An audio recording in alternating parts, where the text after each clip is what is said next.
Okay guys, അപ്പം നമ്മുടെ ആദ്യത്തെ ക്വസ്റ്റ്യൻ ഇന്ന് നമ്മൾ ചെയ്യാൻ പോകുന്ന ഒരു ക്വസ്റ്റ്യൻ സെക്ഷൻ എയിലെ ഒരു ക്വസ്റ്റ്യൻ ആണ്. ഈ പ്ലാഡ് ആൻഡ് ക്യൂൽ എന്ന് പറയുന്ന ക്വസ്റ്റ്യൻ കപ്പിൾ ആൻഡ് കിറ്റിൽ തന്നെയുള്ള ഒരു ക്വസ്റ്റ്യൻ ആണ്. ഓക്കെ, അപ്പം നമുക്ക് ഈ ക്വസ്റ്റ്യൻ ഒന്ന് ആദ്യം ഒന്ന് ഡിസ്കസ് ചെയ്യാം. ഓക്കെ, അപ്പം നമുക്ക് ഈ ക്വസ്റ്റ്യനിൽ എന്തൊക്കെയാണ്, അപ്പം നമ്മൾ എപ്പോഴും ചെയ്യുന്ന പോലെ തന്നെ ആദ്യം നമ്മൾ ബേസിക് ഒരു ക്വസ്റ്റ്യൻ്റെ ഐഡിയ നമ്മൾ ആദ്യം ക്രിയേറ്റ് ചെയ്യുക. ഓക്കെ, അപ്പോൾ നമുക്ക് സിനാരിയോൻ്റെ ഇനീഷ്യൽ പോർഷൻ നോക്കാം. So you should assume that today's date is 1st March 2025.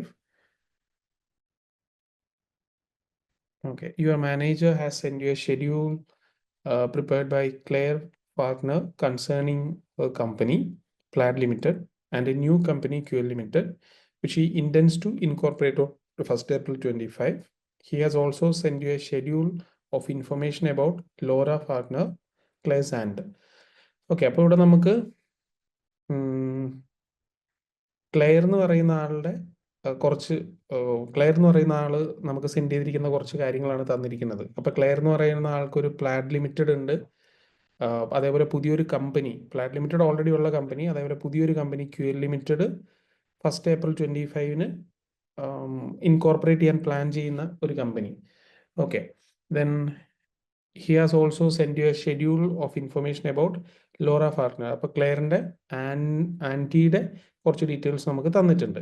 Okay, you are required to carry out some work in respect of. അപ്പോൾ നമ്മൾ ചെയ്യേണ്ട കാര്യങ്ങൾ എന്തൊക്കെയാണെന്നുള്ളൊരു ബേസിക് ഐഡിയ ക്രിയേറ്റ് ചെയ്യാം.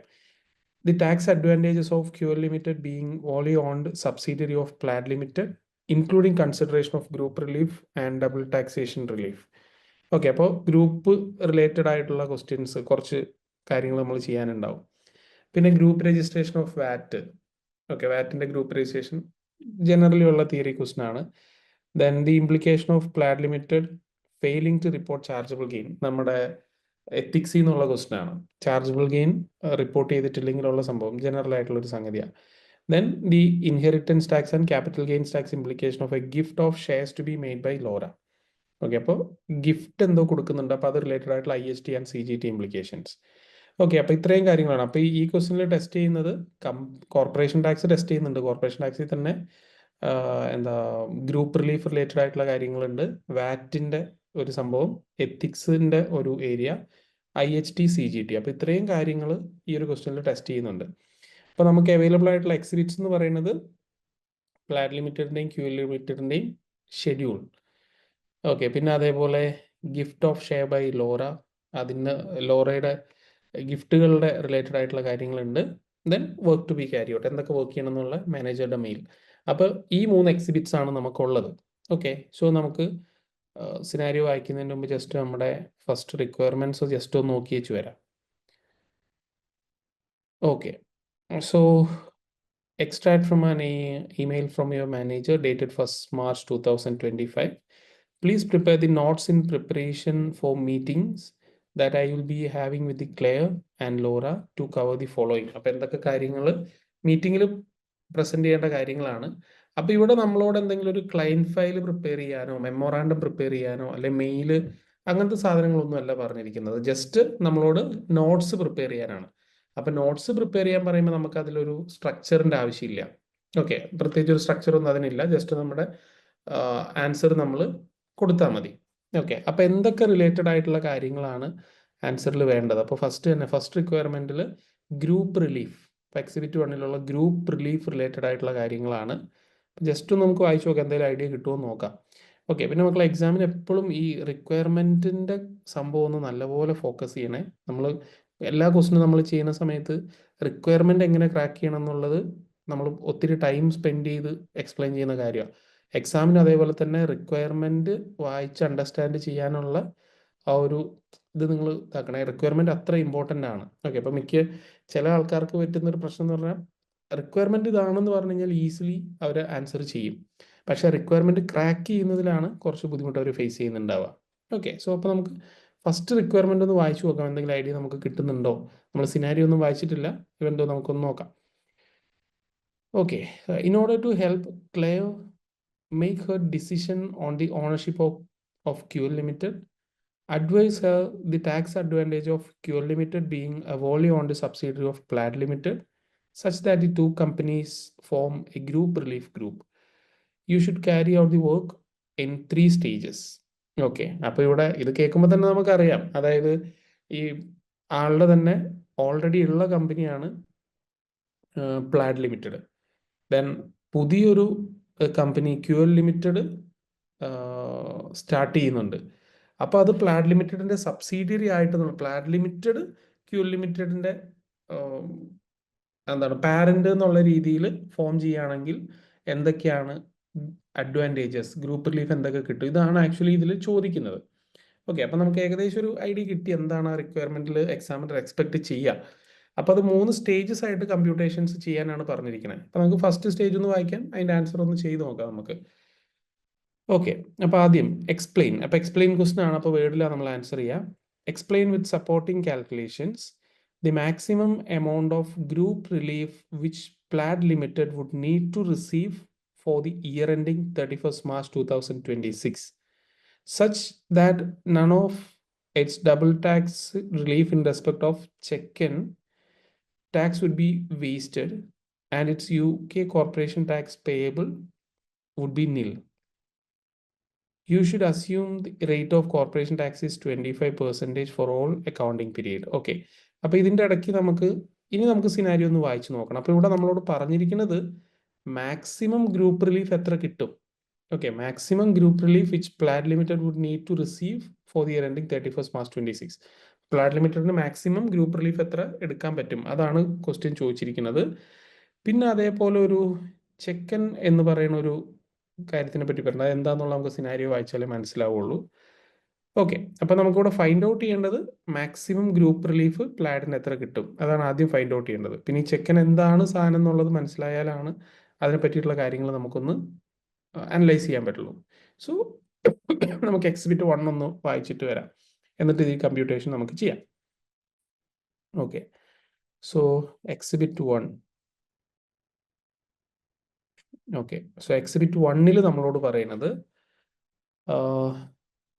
അപ്പോൾ ക്ലെയർ ഫാൽക്കണറുടെ റിലേറ്റഡ് ആയിട്ടുള്ള കാര്യങ്ങളാണ്. അപ്പോൾ അതിൽ പറയുന്നത് ഐ ഹാവ് ഓൺഡ്, അപ്പോൾ പ്ലാഡ് ലിമിറ്റഡ് എന്താണെന്ന് ആദ്യം പറയണേ.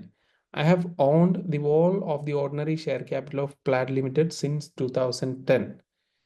Plaid Limited trades mainly in the UK and is a UK resident company. It purchases components from third parties to be assembled into finished products. It also has a permanent establishment in the country of Czechia. Okay, so അപ്പോൾ ചെക്ക എന്ന് പറയുന്നത് permanent establishment ആണ്. Okay, അപ്പോൾ ഇവിടം വരെ വായിച്ച കാര്യങ്ങൾ clear അല്ലേ? അപ്പോൾ പ്ലാഡ് ലിമിറ്റഡ് 2010 സ്റ്റാർട്ട് ചെയ്തതാണ്. UK തന്നെ റെസിഡൻ്റ് ആയിട്ടുള്ള കമ്പനിയാണ്, ട്രേഡ് ചെയ്യുന്നത് UK തന്നെയാണ്. ഓക്കെ, അപ്പോൾ തേർഡ് പാർട്ടീസിൻ്റെ അടുത്ത് നിന്ന് പ്രൊഡക്ട്സ് മേടിക്കും, പാർട്സ് മേടിക്കും, അത് അസംബിൾ ചെയ്ത് ഫിനിഷ്ഡ് പ്രൊഡക്റ്റ് ആയിട്ട് സെല് ചെയ്യും. ഇതാണ് പ്ലാഡ് ലിമിറ്റഡിൻ്റെ പരിപാടി.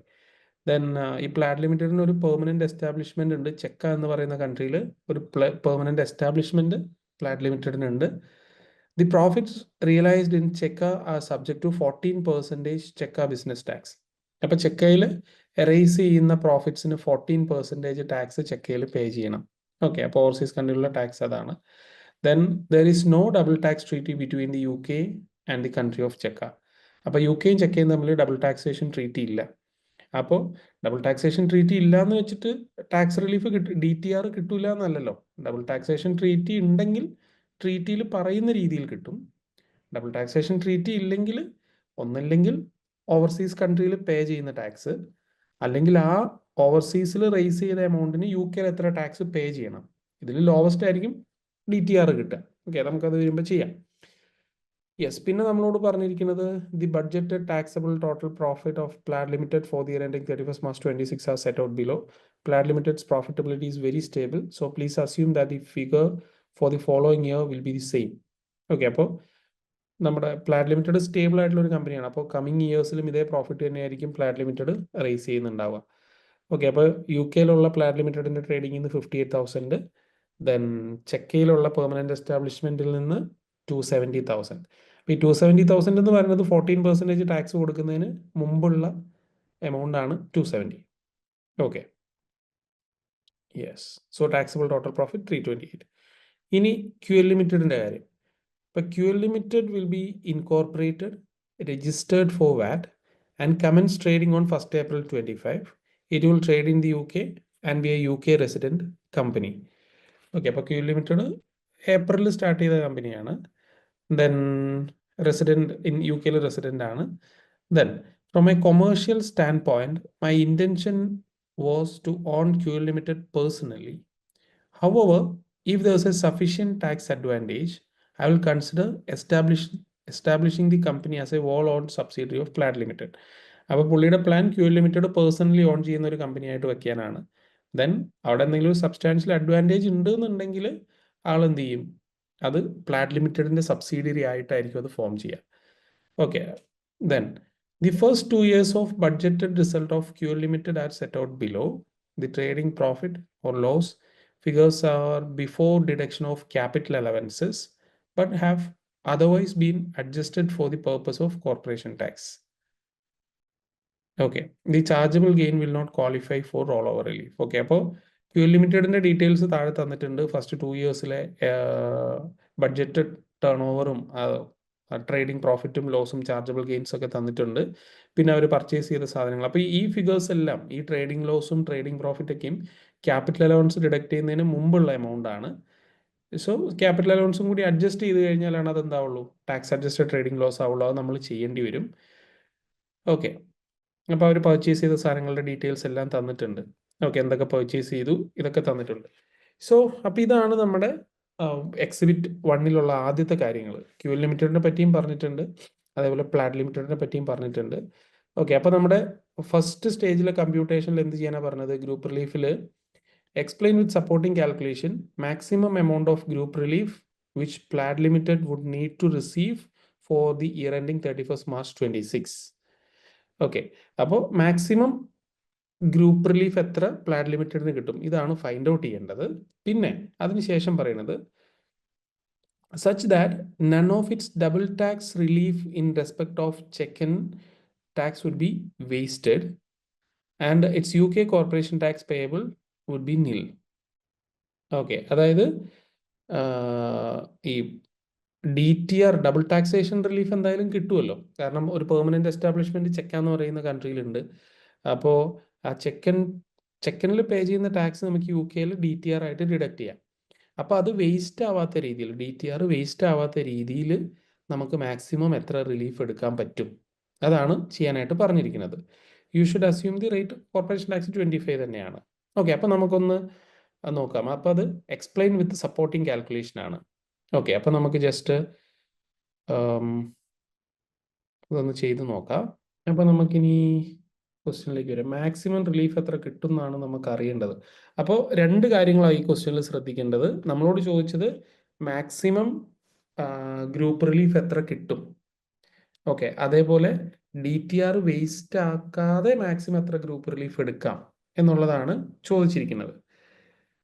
ഓക്കെ, അപ്പോൾ നമുക്ക് യെസ്, അപ്പോൾ ഒരു ഗ്രൂപ്പായിട്ട് ഫോം ചെയ്തിട്ടുണ്ടെങ്കിൽ, അതായത് നമ്മുടെ റിക്വയർമെൻറ്റിൻ്റെ തുടക്കത്തിൽ തന്നെ പറയുന്നുണ്ടല്ലോ, റിക്വയർമെൻറ്റിൻ്റെ തുടക്കത്തിൽ നമ്മൾ ആദ്യമേ വായിച്ചിട്ടുണ്ടായിരുന്നു,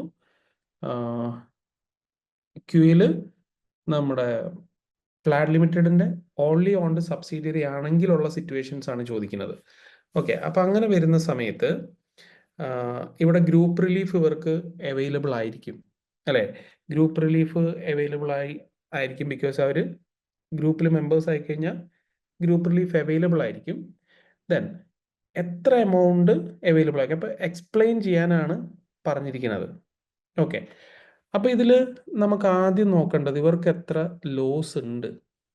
അതായത് ഇവിടെ ഗ്രൂപ്പിൽ വന്നു കഴിഞ്ഞാൽ കിട്ടാവുന്ന മാക്സിമം ലോസ് റിലീഫാണ് ചോദിച്ചത്. അപ്പോൾ ഇവർക്ക് ഓൾറെഡി ഈ QL Limitedന് ആദ്യത്തെ പീരീഡിൽ ക്യാപിറ്റൽ അലവൻസ് കുറയ്ക്കുന്നതിന് മുമ്പ് തന്നെ 120,000 ലോസ് ഉണ്ട്. ഓക്കെ, അപ്പോൾ ഒരു വലിയ എമൗണ്ട് ക്യാപിറ്റൽ അലവൻസ് കൂടി അഡ്ജസ്റ്റ് ചെയ്യുമ്പോൾ ഒരു വലിയ എമൗണ്ട് ഓഫ് ലോസ് അവിടെ വരാനുള്ള പോസിബിലിറ്റി ഉണ്ട്. ഓക്കെ, അപ്പോൾ QL Limitedൽ ഇത്ര എമൗണ്ട് ഓഫ് ലോസ് ഉണ്ട്. നമ്മുടെ പ്ലാഡ് ലിമിറ്റഡിൽ UK പ്രോഫിറ്റ്, അതായത് UK അവർ ട്രേഡ് ചെയ്തിട്ട് ഒരു 50,000 പ്രോഫിറ്റ് ഉണ്ട്. ഓക്കെ, അപ്പോൾ ഇതിൽ നമുക്ക് ആദ്യം എക്സ്പ്ലെയിൻ ചെയ്യണമല്ലോ. എക്സ്പ്ലെയിൻ ചെയ്യുമ്പോൾ ഇവർ ഗ്രൂപ്പ് മെമ്പേഴ്സ് ആണെങ്കിൽ, അപ്പോൾ ഈ പ്ലാഡ് ലിമിറ്റഡ് ആൻഡ് QL ലിമിറ്റഡ്, ഞാൻ ഷോർട്ട് ഫോംസ് യൂസ് ചെയ്ത് നമ്മൾ ജസ്റ്റ് ഒന്ന് ലിസ്റ്റ് ഔട്ട് ചെയ്യുന്നേ ഉള്ളൂ കഴിഞ്ഞ ദിവസത്തെ പോലെ തന്നെ. പ്ലാഡ് ലിമിറ്റഡും QL ലിമിറ്റഡും ഇൻ 75% ഗ്രൂപ്പിൽ വരികയാണെങ്കിൽ, അപ്പോൾ ഒരു കംപ്ലീറ്റ് ഓൺലി ഓൺഡ് സബ്സിഡറി ആണെന്നല്ലേ പറയാം. അപ്പോൾ 75% ഗ്രൂപ്പിൽ വരികയാണെങ്കിൽ അവർക്ക് എന്ത് ചെയ്യാം, ഗ്രൂപ്പ് റിലീഫ് എടുക്കാം. ഓക്കെ, അപ്പോൾ ഗ്രൂപ്പ് റിലീഫ് എടുക്കാം എന്നുള്ളത് നമ്മൾ ആദ്യം എക്സ്പ്ലെയിൻ ചെയ്ത് കൊടുക്കുകയാണ്. പിന്നെ അതിനുശേഷം അപ്പോൾ അങ്ങനെ വരുന്ന സമയത്ത് ഇവരുടെ പ്ലാഡ് ലിമിറ്റഡിലെ trading profit of Plad limited completely group റിലീഫിൽ കവേർഡ് ആവില്ലേ അല്ലേ? കാരണം ട്രേഡിംഗ് പ്രോഫിറ്റ് ആകെ 58,000 ഉള്ളൂ. ഓക്കെ, അപ്പോൾ ആ 58,000 കംപ്ലീറ്റ്ലി റിലീഫിൽ കവേർഡ് ആവും. ഓക്കെ, അപ്പോൾ trading profit of Plad limited 58,000 completely group റിലീഫിൽ റിലീവ്ഡ് ആയി പോയിക്കോളും. അപ്പോൾ അതിന് ഒരു 58,000 അഡീഷണൽ ടാക്സ് വരില്ല. ഓക്കെ, അപ്പോൾ അത് നമ്മൾ പറഞ്ഞു 58,000 കംപ്ലീറ്റ്ലി ടാക്സിബിൾ ആവും. പിന്നെ നമ്മളോട് ചോദിച്ചിരിക്കുന്നത്, പിന്നെ ഈ ചെക്ക എന്ന് പറയുന്ന കൺട്രിയിലെ പെർമനന്റ് എസ്റ്റാബ്ലിഷ്മെന്റ്. ഓക്കെ, അപ്പോൾ permanent establishment in Chekka. Okay, അപ്പോൾ ചെക്കയിലുള്ള പെർമനന്റ് എസ്റ്റാബ്ലിഷ്മെന്റിൽ 270,000 അവർ പ്രോഫിറ്റ് ഉണ്ടാക്കുന്നുണ്ട്. ഓക്കെ, അപ്പോൾ നമുക്ക് ഈ 270,000, അപ്പോൾ ചെക്കയും UK തമ്മിൽ എന്തില്ല, ടാക്സ് ട്രീറ്റി ഇല്ല. അപ്പോൾ നമ്മൾ എന്ത് ചെയ്യും, പെർമനന്റ് എസ്റ്റാബ്ലിഷ്മെന്റ് ചെക്ക 270,000 അവർക്ക് പ്രോഫിറ്റ് ഉണ്ട്. അപ്പോൾ അത് UK പ്രോഫിറ്റ് എന്നുള്ള രീതിയിൽ നമ്മൾ കൺസിഡർ ചെയ്യും. അപ്പോൾ ഇൻ UK അപ്പോൾ 270,000 അവിടെ റേസ് ചെയ്തു. അവിടെ ഓൾറെഡി ചെക്കയിൽ അവർ ഓൾറെഡി ഒരു എമൗണ്ട് ഓഫ് ടാക്സ് പേ ചെയ്തിട്ടുണ്ടാവും. ഓക്കെ, അപ്പോൾ ചെക്കൻ ടാക്സ് എന്ന് പറയുന്നത് 14%. അപ്പോൾ അവിടെ ഓൾറെഡി അവർ പേ ചെയ്തിരിക്കുന്ന ടാക്സ് 270,000ന്റെ 14% അവർ ഓൾറെഡി ചെക്കയിൽ ടാക്സ് പേ ചെയ്തിട്ടുണ്ടാവും. സോ 37,800 ചെക്കയിൽ ഇവർ ടാക്സ് പേ ചെയ്തിട്ടുണ്ടാവും. ഓക്കെ, അപ്പോൾ ഓവർസീസിൽ ചെക്കയിൽ പേ ചെയ്ത്, അപ്പോൾ UK ചെക്കയിൽ അപ്പോൾ ഇവർ ഓൾറെഡി പെയ്ഡ് ടാക്സ് എന്ന് പറയുന്നത് ഈ എമൗണ്ട് ആണ്. UK ഇതിന് എത്ര എമൗണ്ട് ടാക്സ് വരും? UK ഈ പ്രോഫിറ്റ് റേസ് ചെയ്യുന്നതെങ്കിൽ 270,000ന് 25% ടാക്സ് വരും. ഓക്കെ, അപ്പോൾ UK ഈ എമൗണ്ട് ഇതിന് 67,500 ടാക്സ് വരും. ചെക്കയിലായതുകൊണ്ട് 37,800 ഉള്ളൂ. അപ്പോൾ നമുക്ക് DTR ആയിട്ട് കിട്ടുന്നത് ഈ എമൗണ്ട് ആയിരിക്കില്ലേ? അതായത് ഓവർസീസിൽ ഇവർ ഓൾറെഡി പേ ചെയ്ത tax, otherwise the same amount UK raise ചെയ്യുന്നതെങ്കിൽ UK പേ ചെയ്യുന്ന ടാക്സ്, UK പേ ചെയ്യേണ്ടിയിരുന്ന ടാക്സ്. അപ്പോൾ among these two which is the lowest, അതായിരിക്കും ഇവർക്ക് DTR ആയിട്ട് കിട്ടുക, ഡബിൾ ടാക്സേഷൻ റിലീഫ് ആയിട്ട് കിട്ടുക. So double taxation relief in the UK എന്ന് പറയുന്നത് 37,800 ആണ്. ഓക്കെ, അപ്പോൾ 37,800 ഡബിൾ ടാക്സേഷൻ റിലീഫ് ഉണ്ട്. അപ്പോൾ UK എത്ര ടാക്സ് വരുന്നുണ്ടോ, അതായത് ഈ പെർമനന്റ് എസ്റ്റാബ്ലിഷ്മെന്റിൽ നിന്ന് കിട്ടുന്ന എമൗണ്ട് UK പ്രോഫിറ്റ് ആയിട്ട് തന്നെയാണല്ലോ നമ്മൾ കൺസിഡർ ചെയ്യുക. അപ്പോൾ 270,000 UK പ്രോഫിറ്റ് ആയിട്ട് തന്നെ കൺസിഡർ ചെയ്യും. ഓക്കെ, അപ്പോൾ UK എത്രയാണോ നമ്മൾ കോർപ്പറേഷൻ ടാക്സ് ഫൈൻഡ് ഔട്ട് ചെയ്യുന്നത്, അതിൽ നിന്ന് കോർപ്പറേഷൻ ടാക്സിൽ നിന്ന് DTR എന്ന് പറഞ്ഞിട്ട് 37,800 നമുക്ക് ഡിഡക്ട് ചെയ്യാം. സോ ഡബിൾ ടാക്സേഷൻ റിലീഫ് ഉണ്ട്.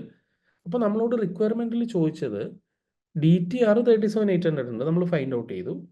അപ്പോൾ ഈ ഡബിൾ ടാക്സേഷൻ റിലീഫ് വേസ്റ്റ് ആവാതെ മാക്സിമം, ഓക്കെ, ഡബിൾ ടാക്സേഷൻ റിലീഫും വേസ്റ്റ് ആവാതെ മാക്സിമം എത്ര എമൗണ്ട് വരെ കോർപ്പറേഷൻ ടാക്സ് റിലീഫ് എടുക്കാം എന്നുള്ളതായിരുന്നു ക്വസ്റ്റ്യനിൽ ചോദിച്ചത്. അപ്പോൾ 37 ഇവർ ഏൺ ചെയ്ത പ്രോഫിറ്റ്, ഇവരുടെ ചെക്കയിലുള്ള പ്രോഫിറ്റ്, ചെക്കൻ പ്രോഫിറ്റ് എന്ന് പറയുന്നത് 270,000. അപ്പോൾ അതിന് UK ടാക്സ് അടയ്ക്കേണ്ടി വരും. അപ്പോൾ നമുക്ക് ഓൾറെഡി DTR നമുക്ക് 37,800 ഉണ്ട്. DTR നമുക്ക് 37,800 ഉണ്ട്. അപ്പോൾ ഇതിൽ അങ്ങനെയാണെങ്കിൽ ഈ പ്രോഫിറ്റിൽ എത്ര എമൗണ്ടിന് UK നമ്മൾ ടാക്സ് അടച്ചാലാണ് 37,800 ടാക്സ് വരിക?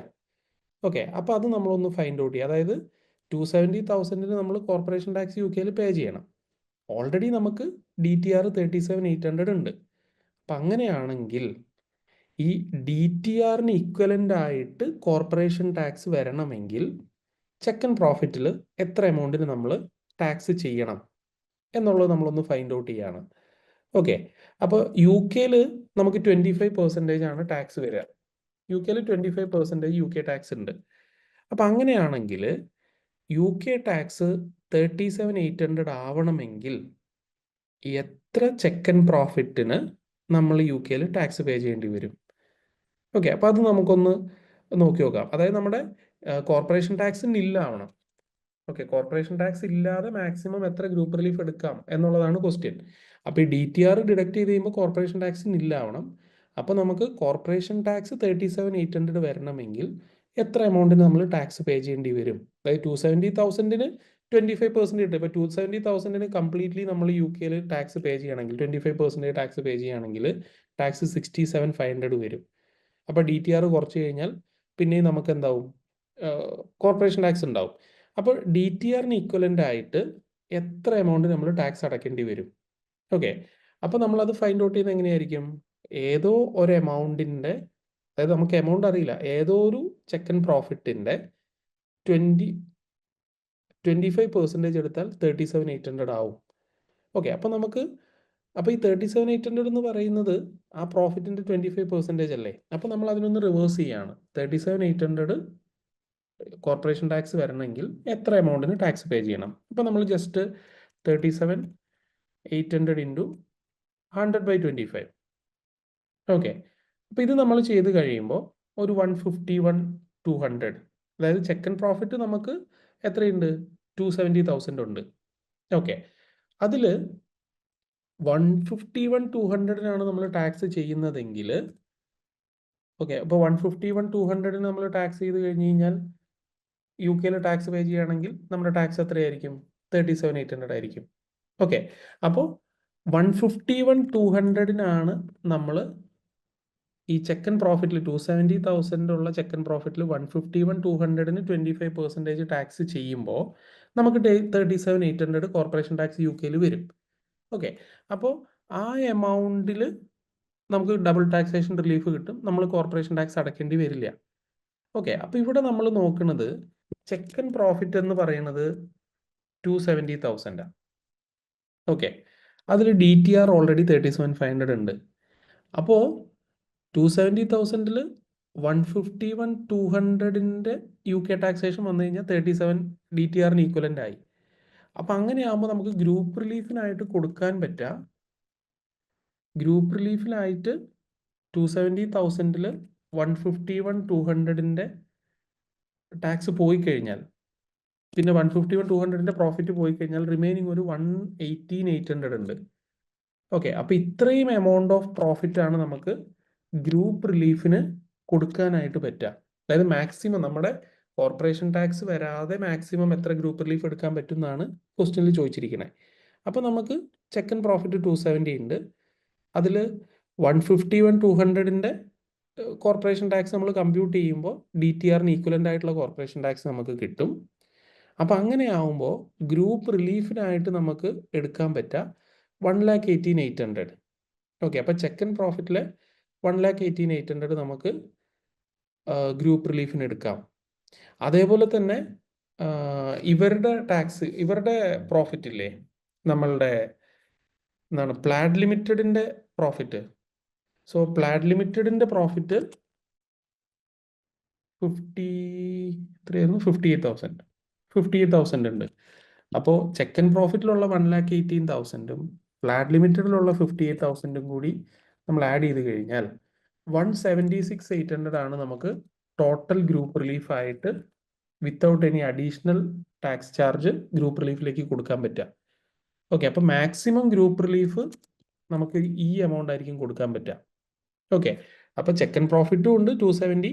നമ്മുടെ ക്വസ്റ്റ്യനിൽ ഈ പറയുന്നത് 58,000 യു കെ പ്രോഫിറ്റും 270,000 സെക്കൻഡ് പ്രോഫിറ്റും ടോട്ടൽ 328 പേർക്ക് ടാക്സബിൾ പ്രോഫിറ്റ് ഉണ്ട്. അപ്പോൾ ഇതിൽ നമ്മളോട് ചോദിച്ചത് മാക്സിമം എത്ര എമൗണ്ട് കോർപ്പറേഷൻ ടാക്സ് ഗ്രൂപ്പ് റിലീഫിലേക്ക് എടുക്കാൻ പറ്റും. ഓക്കെ, അപ്പോൾ ഇവരുടെ 58,000 ഗ്രൂപ്പ് റിലീഫിലേക്ക് നമുക്ക് എടുക്കാം. ഓക്കെ, ഇവരുടെ പ്രോഫിറ്റ് 58,000, അതായത് മറ്റേ കമ്പനിയിൽ നിന്ന് ലോസ് വരുമ്പോൾ 58,000 ലോസ് മൊത്തം അതിൽ നിന്ന് സെറ്റ് ഓഫ് ചെയ്യാം. പിന്നെ സെക്കൻഡ് പ്രോഫിറ്റ് ഒരു 270 ഉണ്ട്. അപ്പോൾ ഈ 270 ചെക്ക് ആൻഡ് പ്രോഫിറ്റ് ഉണ്ട്, പക്ഷെ അതിൽ നമുക്ക് DTR ഉണ്ട്. പക്ഷെ DTR വേസ്റ്റ് ആവാനും പാടില്ല. ഓക്കെ, അപ്പോൾ DTR വേസ്റ്റ് ആവാതെ, അപ്പോൾ DTR എന്ന് പറയുന്നത് 37,800 നമ്മൾ ഓൾറെഡി ഫൈൻഡ് ഔട്ട് ചെയ്തു. അപ്പോൾ DTR 37,800 വേസ്റ്റ് ആവാതെ മാക്സിമം എത്ര ഗ്രൂപ്പ് റിലീഫ് എടുക്കാം എന്നുള്ളതാണ് ക്വസ്റ്റ്യനിൽ ചോദിച്ചിരിക്കുന്നത്. ഓക്കെ, അപ്പോൾ DTRന് ഈക്വലൻ്റ് ആയിട്ടുള്ള UK പ്രോഫിറ്റ് എന്ന് പറയുന്നത് നമ്മൾ ഫൈൻഡ് ഔട്ട് ചെയ്തു. ചെക്ക് ആൻഡ് പ്രോഫിറ്റ് 270 ഉണ്ട്. അപ്പോൾ അതിൽ 151 200ന് UK ടാക്സ് പേ ചെയ്താലാണ് DTRന് ഈക്വലൻ്റ് ആയിട്ടുള്ള എമൗണ്ട് ആവുക. ഓക്കെ, അപ്പോൾ 270,000 ഫുള്ള് നമുക്ക് ഗ്രൂപ്പ് റിലീഫിന് കൊടുത്തു കഴിഞ്ഞാൽ ടാക്സ് ലോസ് വരും. അപ്പോൾ അതുകൊണ്ട് 270,000 ചെക്ക് ആൻഡ് പ്രോഫിറ്റിൽ 151 200ന് UK ടാക്സ് പേ ചെയ്യുകയാണെങ്കിൽ DTR 0 ആവും. ഓക്കെ, DTRന് ഈക്വലൻ്റ് ആയിട്ടുള്ള കോർപ്പറേഷൻ ടാക്സ്. അപ്പോൾ നമുക്ക് കോർപ്പറേഷൻ ടാക്സ് വരത്തില്ല. അപ്പോൾ ഈ 270,000ൽ 151 200 പോയി കഴിഞ്ഞാൽ ബാക്കി നമുക്ക് 118,800. ഓക്കെ, അപ്പോൾ ചെക്ക് ആൻഡ് പ്രോഫിറ്റിൽ 270ൽ 118,800 ആണ് നമുക്ക് ഗ്രൂപ്പ് റിലീഫിന് കൊടുക്കാൻ പറ്റുക മാക്സിമം. ടാക്സ് ലോസ് ഒന്നും ഇല്ലാതെ ഗ്രൂപ്പ് റിലീഫിലേക്ക് 118,800 കൊടുക്കാം. അതുകൂടാതെ പ്ലാഡ് ലിമിറ്റഡിൻ്റെ പ്രോഫിറ്റ് 58,000 കൊടുക്കാം. സോ മാക്സിമം ഗ്രൂപ്പ് റിലീഫ് നമുക്ക് കൊടുക്കാൻ പറ്റുന്നത് 1,76,800 ആയിരിക്കും. ഓക്കെ, അപ്പോൾ ഇതാണ് നമ്മുടെ ആദ്യത്തെ ആ ഒരു സ്റ്റേജിൽ നമ്മളോട് കമ്പ്യൂട്ട് ചെയ്യാനായിട്ട് പറഞ്ഞിരിക്കണേ. മാക്സിമം ഗ്രൂപ്പ് റിലീഫ് എത്ര കിട്ടും എന്നുള്ള ബേസിസിൽ. ഓക്കെ, അപ്പോൾ മാക്സിമം ഗ്രൂപ്പ് റിലീഫ് നമുക്ക് എടുക്കാൻ പറ്റുക, ബെനിഫിഷ്യലായിട്ട് എടുക്കാൻ പറ്റുക 176,800 ആണ്. ഓക്കെ, അപ്പോൾ അതിന് വിത്ത് സപ്പോർട്ടിങ് കാൽക്കുലേഷനോട് കൂടിയിട്ട് നമുക്ക് കൊടുക്കാം.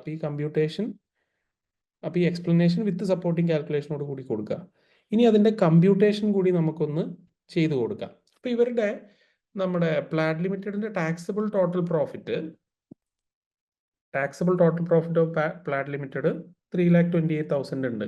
ക്വസ്റ്റ്യനിൽ തന്നെ തന്നിട്ടുണ്ട് ടാക്സബിൾ ടോട്ടൽ പ്രോഫിറ്റ് 3,28,000. അപ്പോൾ അതിൽ മാക്സിമം ഗ്രൂപ്പ് റിലീഫ് എടുക്കുകയാണെങ്കിൽ, നമ്മുടെ കമ്പ്യൂട്ടേഷൻ അനുസരിച്ച് മാക്സിമം ഗ്രൂപ്പ് റിലീഫ് എടുക്കുകയാണെങ്കിൽ 176,800 മാക്സിമം ഗ്രൂപ്പ് റിലീഫ് നമുക്ക് കൊടുക്കാം. ഓക്കെ, അപ്പോൾ അത്രയും എമൗണ്ട് നമ്മൾ കൊടുത്തു കഴിഞ്ഞാൽ ബാക്കി ഒരു 151 200 വരും taxable total profit. Then group റിലീഫിന് മുമ്പ് നമുക്ക് taxable total profit 328. Group relief എടുത്തു കഴിഞ്ഞാൽ ടാക്സബിൾ ടോട്ടൽ പ്രോഫിറ്റ് 121 200. അതിൻ്റെ മേലെ ഇപ്പോൾ കമ്പനിക്ക് വരുന്ന കോർപ്പറേഷൻ ടാക്സ് 25%. അപ്പോൾ ഇതിൻ്റെ 25% കമ്പനിക്ക് കോർപ്പറേഷൻ ടാക്സ് വരും. 37,800 കോർപ്പറേഷൻ ടാക്സ് വരും. ദെൻ ഈ 37,800ൽ നമുക്ക് എന്ത് ചെയ്യാം, നമ്മുടെ എന്തുവാ DTR മൈനസ് ചെയ്യാം. ഓക്കെ, അപ്പം ഇങ്ങനെ നമ്മൾ ഗ്രൂപ്പ് റിലീഫ് എടുക്കുകയാണെന്നുണ്ടെങ്കിൽ 328,800 അതിൽ മാക്സിമം ഗ്രൂപ്പ് റിലീഫ് നമ്മൾ എടുത്തു. ദെൻ ടാക്സബിൾ ടോട്ടൽ പ്രോഫിറ്റ് കിട്ടി. കോർപ്പറേഷൻ ടാക്സ് 37,800 വരും. DTR എത്രയാണ് വരിക? DTR നമ്മൾ ഓൾറെഡി കണ്ടുപിടിച്ചില്ലേ. DTR എന്ന് പറയുന്നത് രണ്ട് ഫിഗേഴ്സിൽ ലോവസ്റ്റ്. DTR ലോവർ ഓഫ് ആദ്യത്തെ എമൗണ്ട്, DTRന്റെ ആദ്യത്തെ എമൗണ്ട് സെക്കൻഡിൽ ഇവർ പേ ചെയ്ത ടാക്സ്. സെക്കൻഡിൽ ഇവർ പേ ചെയ്ത് എത്രയാ? 270,000ന്റെ 14%. 270,000ന്റെ 14% 37,800 വരും. ഒന്നല്ലെങ്കിൽ സെക്കൻഡിൽ ഇവർ പേ ചെയ്ത എമൗണ്ട്, അതല്ലെങ്കിൽ ഈ സെക്കൻഡിൽ റേസ് ചെയ്ത പ്രോഫിറ്റിന് UK എത്ര ടാക്സ് അടയ്ക്കണം. അപ്പോൾ UK 270,000ന് 25% ടാക്സ് വരും. അപ്പോൾ UK ടാക്സ് വരുന്നത്. നമ്മൾ ഓൾറെഡി ഇത് കമ്പ്യൂട്ട് ചെയ്താണ് നേരത്തെ. UK ടാക്സ് ആണെന്നുണ്ടെങ്കിൽ അതിന് വരുന്നത് 67,500 ആണ്. ഓക്കെ, അപ്പോൾ 67,500 UK ടാക്സ് വരും. അപ്പോൾ ഈ രണ്ട് ഫിഗേഴ്സിൽ ലോവസ്റ്റ് ആണ് DTR. ഓക്കെ, അപ്പോൾ DTR ആയിട്ട് നമ്മൾ എടുക്കുന്നത് 37,800. അപ്പോൾ നമ്മുടെ DTR വേസ്റ്റ് ആവുന്നില്ല, നമ്മുടെ കോർപ്പറേഷൻ ടാക്സ് കംപ്ലീറ്റ്ലി ഇതിൽ കവേർഡ് ആവും. ഓക്കെ, അപ്പോൾ ഈ കമ്പ്യൂട്ടേഷനാണ് നമ്മളോട് ചോദിച്ചത്. അതായത് without losing any DTR. Okay, double taxation relief loss ആവാതെ മാക്സിമം എത്ര ഗ്രൂപ്പ് റിലീഫ് നമുക്ക് എടുക്കാം, ഇതാണ് നമ്മുടെ അടുത്ത് ചോദിച്ചത്. അപ്പോൾ അത് ജസ്റ്റ് നമ്മൾ വിത്ത് ദി സപ്പോർട്ടിങ് കാൽക്കുലേഷൻ നമ്മൾ എക്സ്പ്ലെയിൻ ചെയ്ത് കൊടുക്കുക. ഓക്കെ, അപ്പോൾ നമ്മൾ ഈ ഫൈൻഡ് ഔട്ട് ചെയ്ത എമൗണ്ട് ഇല്ലേ, അപ്പോൾ DTR എത്രയാണ് അത് നമ്മൾ ഫൈൻഡ് ഔട്ട് ചെയ്തത് ആദ്യം എക്സ്പ്ലെയിൻ ചെയ്തു. അപ്പോൾ ആദ്യം നമ്മൾ ഈ ആൻസർ ചെയ്യുമ്പോൾ ഇവർ ഗ്രൂപ്പിലാണെങ്കിൽ ഗ്രൂപ്പ് റിലീഫ് കിട്ടുമെന്നുള്ളത് എക്സ്പ്ലെയിൻ ചെയ്യാം. പിന്നെ അതേപോലെ ഇവർക്ക് എത്ര എമൗണ്ട് ആണ് DTR വരുന്നത് അത് നമ്മൾ കമ്പ്യൂട്ട് ചെയ്യുന്നു. അപ്പോൾ കമ്പ്യൂട്ടേഷൻ ഒന്ന് എക്സ്പ്ലെയിൻ ചെയ്ത് കൊടുക്കുക. പിന്നെ മാക്സിമം ഗ്രൂപ്പ് റിലീഫ് എങ്ങനെ കിട്ടും, അതായത് DTRന് ഈക്വലൻ്റ് ആയിട്ടുള്ള കോർപ്പറേഷൻ ടാക്സ് വരണം. ഓക്കെ, അപ്പോൾ അതിന് മാക്സിമം എത്ര ഗ്രൂപ്പ് റിലീഫ് കിട്ടും എന്നുള്ളത് നമ്മൾ കമ്പ്യൂട്ട് ചെയ്തു. ഓക്കെ, അപ്പോൾ കമ്പ്യൂട്ടേഷൻ ചെയ്യുക, അതിൻ്റെ ഒപ്പം അത് എക്സ്പ്ലെയിൻ ചെയ്ത് കൊടുക്കുക. ഓക്കെ, അപ്പോൾ ഇവരുടെ ടാക്സും ജസ്റ്റ് ഒന്ന് കമ്പ്യൂട്ട് ചെയ്ത് കൊടുക്കുക. അതായത് ടാക്സബിൾ ടോട്ടൽ പ്രോഫിറ്റ് 328 ഉണ്ട്. അപ്പോൾ നമ്മൾ ഈ ഫൈൻഡ് ഔട്ട് ചെയ്തതനുസരിച്ചിട്ട് മാക്സിമം ഗ്രൂപ്പ് റിലീഫ് എടുക്കുകയാണെങ്കിൽ ടാക്സബിൾ ടോട്ടൽ പ്രോഫിറ്റ് 151,200 ആണ് വരിക. ദെൻ 151,200 ടാക്സബിൾ ടോട്ടൽ പ്രോഫിറ്റ് വന്നാൽ കോർപ്പറേഷൻ ടാക്സ് 37,800 വരും. അപ്പോൾ കോർപ്പറേഷൻ ടാക്സ് കംപ്ലീറ്റ്ലി DTRൽ കവേർഡ് ആവും. ഓക്കെ, അപ്പോൾ ഇതാണ് നമ്മുടെ ആദ്യത്തെ ആ ഒരു പോർഷൻ ഓഫ് റിക്വയർമെൻറ്റിൽ നമ്മളോട് എക്സ്പ്ലെയിൻ ചെയ്യാനായിട്ട് പറഞ്ഞിട്ടുള്ളത്. ഓക്കെ, അപ്പോൾ ഇവിടെ നമ്മളോട് ജസ്റ്റ് പറഞ്ഞത് മാക്സിമം കോർപ്പറേഷൻ ഗ്രൂപ്പ് റിലീഫ് കിട്ടണം, അങ്ങനെയാണെങ്കിൽ കമ്പ്യൂട്ടേഷൻ എങ്ങനെ, ഇതാണ് നമ്മളോട് ചോദിച്ചത്. അപ്പോൾ ഈ കമ്പ്യൂട്ടേഷൻ നമ്മൾ ചെയ്തു കൊടുക്കുക. ദെൻ എക്സ്പ്ലെയിൻ വിത്ത് സപ്പോർട്ടിങ് കാൽക്കുലേഷൻ അങ്ങനെ ചെയ്തു കൊടുക്കുക. യെസ്, അപ്പോൾ ഇതായിരുന്നു നമ്മളോട് പറഞ്ഞ ആദ്യത്തെ സ്റ്റേജ് ഓഫ് ആൻസറിങ്. ഇപ്പോൾ 3 സ്റ്റേജ് ആയിട്ട് ഇതിൻ്റെ എക്സ്പ്ലനേഷൻ വേണമെന്ന് പറഞ്ഞു. അപ്പോൾ ആദ്യത്തെ സ്റ്റേജ് നമ്മൾ ചെയ്തു. ഇനി രണ്ടാമത്തെ സ്റ്റേജിൽ നമ്മളോട് പറഞ്ഞിരിക്കുന്നത് prepare calculations of the corporate. അപ്പോൾ ഇത് കംപ്ലീറ്റ്ലി രണ്ടാമത്തത് അപ്പോൾ കംപ്ലീറ്റ്ലി കാൽക്കുലേഷൻ ക്വസ്റ്റ്യൻ ആണ്. So prepare calculations of the corporation tax liabilities of 2 companies for the 2 year ending 2 years ending 31st March 2027. അപ്പോൾ 2 വർഷത്തെ 2 കമ്പനീസിൻ്റെയും കോർപ്പറേഷൻ ടാക്സ് കാൽക്കുലേറ്റ് ചെയ്യണം. Okay, your calculation should be on the base of that the trading loss of QL Limited will be used as soon as possible whilst restricting the amount of group relief and accounting period to the maximum figure you calculated in part 1. Okay, അപ്പോൾ ഇവിടെ നമുക്ക് ചെയ്യേണ്ടത് 2 കമ്പനീസിൻ്റെയും corporation tax computation ചെയ്യണം. അതായത് പ്ലാഡ് ലിമിറ്റഡിൻ്റെയും QL ലിമിറ്റഡിൻ്റെയും corporation tax computation ചെയ്യണം. പിന്നെ അതേപോലെ ലോസ് റിലീഫിനുള്ള ഹിൻഡ് നമുക്ക് തന്നിട്ടുണ്ട്.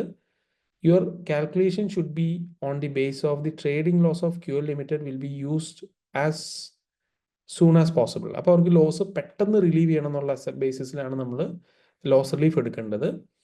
വൈൽസ് restricting the amount of group relief in an accounting period to the maximum figure calculated in part 1. അപ്പോൾ പാർട്ട് 1 നമ്മൾ കമ്പ്യൂട്ട് ചെയ്തിട്ടുണ്ട് മാക്സിമം എത്ര ഗ്രൂപ്പ് റിലീഫ് എടുക്കാം DTR വേസ്റ്റ് ആവാതെ. അപ്പോൾ അതും കൂടി കൺസിഡർ ചെയ്തിട്ട് കാൽക്കുലേഷൻ ചെയ്യാം. പിന്നീട് എടുത്ത് പറഞ്ഞിട്ടുണ്ട് you should not provide any explanations of these calculations. അപ്പോൾ ഇവിടെ കാൽക്കുലേഷൻ്റെ എക്സ്പ്ലനേഷൻ ഒന്നും കൊടുക്കേണ്ട ആവശ്യമില്ല. ഓക്കെ, അപ്പോൾ ഇനി നമുക്ക് 2 കമ്പനീസിൻ്റെയും ഇത് കാൽക്കുലേറ്റ് ചെയ്യാം. 2 കമ്പനീസിൻ്റെയും കോർപ്പറേഷൻ ടാക്സ് ലയബിലിറ്റി. അപ്പോൾ അതിൽ ആദ്യം നമുക്ക് നമ്മുടെ പ്ലാഡ് ലിമിറ്റഡിൻ്റെ കോർപ്പറേഷൻ ടാക്സ് ലയബിലിറ്റി. ഓക്കെ, അപ്പോൾ നമുക്കിവിടെ തന്നിരിക്കുന്ന ഡീറ്റെയിൽസ് പ്ലാഡ് ലിമിറ്റഡിൻ്റെ ഇയർ എൻഡിങ് 31st March 2026 കാര്യങ്ങളാണ് നമുക്ക് തന്നിരിക്കുന്നത്. ഓക്കെ, അപ്പോൾ 26 കാര്യങ്ങൾ നമുക്ക് തന്നിട്ടുണ്ട്. പിന്നെ നമ്മളോട് പറയുന്നുണ്ട് Plad limited's profitability is very stable, so please assume that the figure for the following year will be the same. Okay, അപ്പോൾ ഇതേ സെയിം എമൗണ്ട് തന്നെയായിരിക്കും നമുക്ക് നെക്സ്റ്റ് ഇയറിലും റിസൾട്ട് ആയിട്ട് ഉണ്ടാവുക. ഓക്കെ, അപ്പോൾ 2026 അപ്പോൾ നമുക്ക് അവിടുത്തെ കമ്പ്യൂട്ടേഷൻ ഒന്ന് ചെയ്ത് നോക്കാം. അപ്പോൾ ഇവരുടെ കോർപ്പറേഷൻ ഇവർക്ക് ട്രേഡിംഗ് പ്രോഫിറ്റ് ഉള്ളത് ഇവരുടെ ട്രേഡിംഗ് പ്രോഫിറ്റ് 58,000 ഉണ്ട്. ഓക്കെ, അതേപോലെ പെർമനന്റ് എസ്റ്റാബ്ലിഷ്മെന്റിൽ നിന്ന്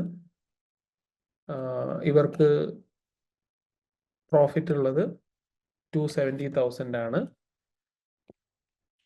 സോ ഇവരുടെ ടോട്ടൽ പ്രോഫിറ്റ് ഈ എമൗണ്ട് 2 ഇയറിൽ സെയിം തന്നെയാണല്ലോ.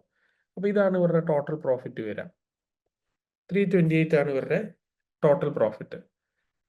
ഓക്കെ, അപ്പൊ ഇനി ഇതിൽ നിന്ന് നമുക്ക് ഗ്രൂപ്പ് റിലീഫ് എടുക്കണം. അതായത് QL ലിമിറ്റഡിൽ ഇത് വന്നു കഴിഞ്ഞാൽ, അതായത് ലോസ് വന്നു കഴിഞ്ഞാൽ ആ ലോസിന്റെ മാക്സിമം ഗ്രൂപ്പ് റിലീഫ് എടുക്കണം എന്നുള്ള ബേസിസിലാണ് ക്വസ്റ്റ്യൻ. ഓക്കെ, അപ്പൊ ഇനി നമുക്ക് QL ലിമിറ്റഡിൽ നിന്നുള്ള ഗ്രൂപ്പ് റിലീഫ് എത്ര എടുക്കാം, അതായത് QL ലിമിറ്റഡിൽ എത്ര ലോസ് ഉണ്ട്, അതിൽ എത്ര ഇവിടെ നമുക്ക് സെറ്റ് ഓഫ് ചെയ്യാം, അത് നമുക്ക് ഐഡന്റിഫൈ ചെയ്യണം. അപ്പൊ ഇനി നമുക്ക് QL ലിമിറ്റഡിൽ എത്ര ലോസ് ഉണ്ട് എന്നുള്ളത് ആദ്യം ഐഡന്റിഫൈ ചെയ്യണം. എന്നാലാണ് അവിടെ സബ്സിഡറി കമ്പനിയിൽ എത്ര ലോസ് ഉണ്ടെന്ന് ഐഡന്റിഫൈ ചെയ്താലല്ലേ ഇങ്ങോട്ടേക്ക് എത്ര ലോസ് സെറ്റ് ഓഫ് ചെയ്യാൻ പറ്റും നമുക്ക് ഐഡന്റിഫൈ ചെയ്യാൻ പറ്റുള്ളൂ. സോ നമ്മൾ QL ലിമിറ്റഡിന്റെ ലോസ് നമുക്കൊന്ന് ഐഡന്റിഫൈ ചെയ്യാം.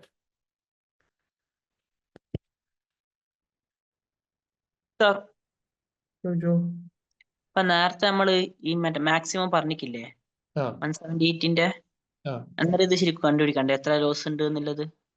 നമ്മൾ അസംഷന് ചെയ്യുന്നതാ മറ്റേ അതിന് കൂടുതൽ? അതായത് നമ്മളോട് ചോദിച്ചത്, ഫസ്റ്റ് റിക്വയർമെന്റിൽ ചോദിച്ചത്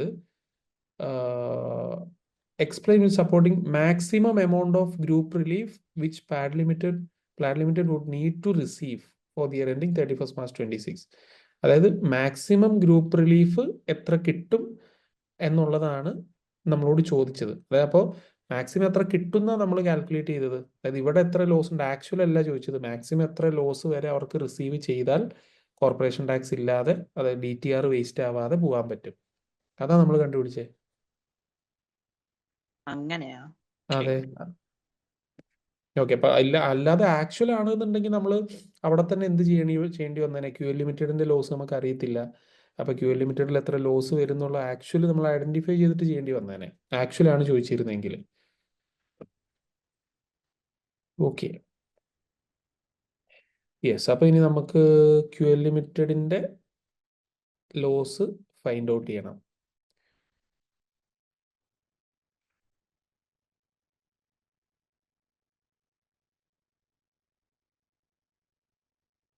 യെസ്, അപ്പൊ നമുക്ക് QL ലിമിറ്റഡിന്റെ ലോസ് ഒന്ന് കാൽക്കുലേറ്റ് ചെയ്യാം. അവിടെ പോയി QL ലിമിറ്റഡ്. ഓക്കെ, അപ്പൊ QL ലിമിറ്റഡിന്റെ കാര്യങ്ങളൊന്ന് വായിച്ചു നോക്കാം. QL limited will be incorporated, registered VAT and commence trading. അപ്പൊ നമ്മളത് ഓൾറെഡി വായിച്ചതാണ്. QL ലിമിറ്റഡ് രജിസ്റ്റേർഡ് ആണ്, UK റെസിഡന്റ് കമ്പനിയാണ്. ഓക്കെ, അപ്പോൾ QL ലിമിറ്റഡിന്റെ ബാക്കിയുള്ള ഡീറ്റെയിൽസ് നമുക്ക് തന്നിരിക്കുന്നത് ഇവിടെയാണ്. ഓക്കെ, അപ്പൊ നമ്മളോട് പിന്നീട് പറഞ്ഞിരിക്കുന്നത് the first 2 years of budgeted results of QL Limited are set out below.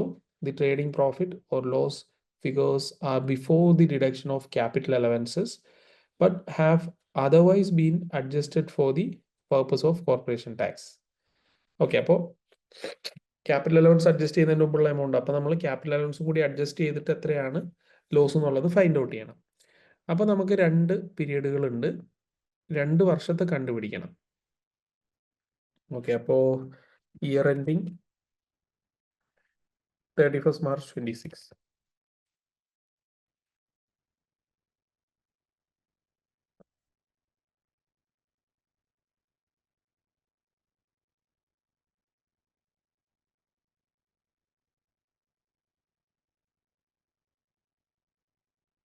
Okay, അപ്പൊ 2 വർഷത്തെ പ്രോഫിറ്റ് നമുക്ക് ഫൈൻഡ് ഔട്ട് ചെയ്യണം. അപ്പൊ നമുക്ക് ആദ്യത്തെ വർഷത്തിൽ 31st March 26 ട്രേഡിംഗ് ലോസ് ആണ്. ട്രേഡിംഗ് ലോസ് 120,000 ഉണ്ട്. പക്ഷെ അത് ക്യാപിറ്റൽ അലവൻസ് കുറയ്ക്കുന്നതിന് മുമ്പേ ലോസ് ആണ്. അപ്പൊ ക്യാപിറ്റൽ അലവൻസും കൂടി ഡിഡക്ട് ചെയ്ത് കഴിയുമ്പോൾ അത് പിന്നെയും ലോസ് കൂടും. ഓക്കെ, അപ്പോൾ ഇയർ 2 സെക്കൻഡ് ഇയറിൽ ട്രേഡിംഗ് പ്രോഫിറ്റ് ഉണ്ട്. സെക്കൻഡ് ഇയറിലെ trading profit 162,000 trading profit second ഇയറിലുണ്ട്. ഓക്കെ, പിന്നെ അതേപോലെ 31st March 27 ഇയർ 2 ചാർജബിൾ ഗെയിനും ഒരു 16,000 ഉണ്ട്. Okay, so chargeable gain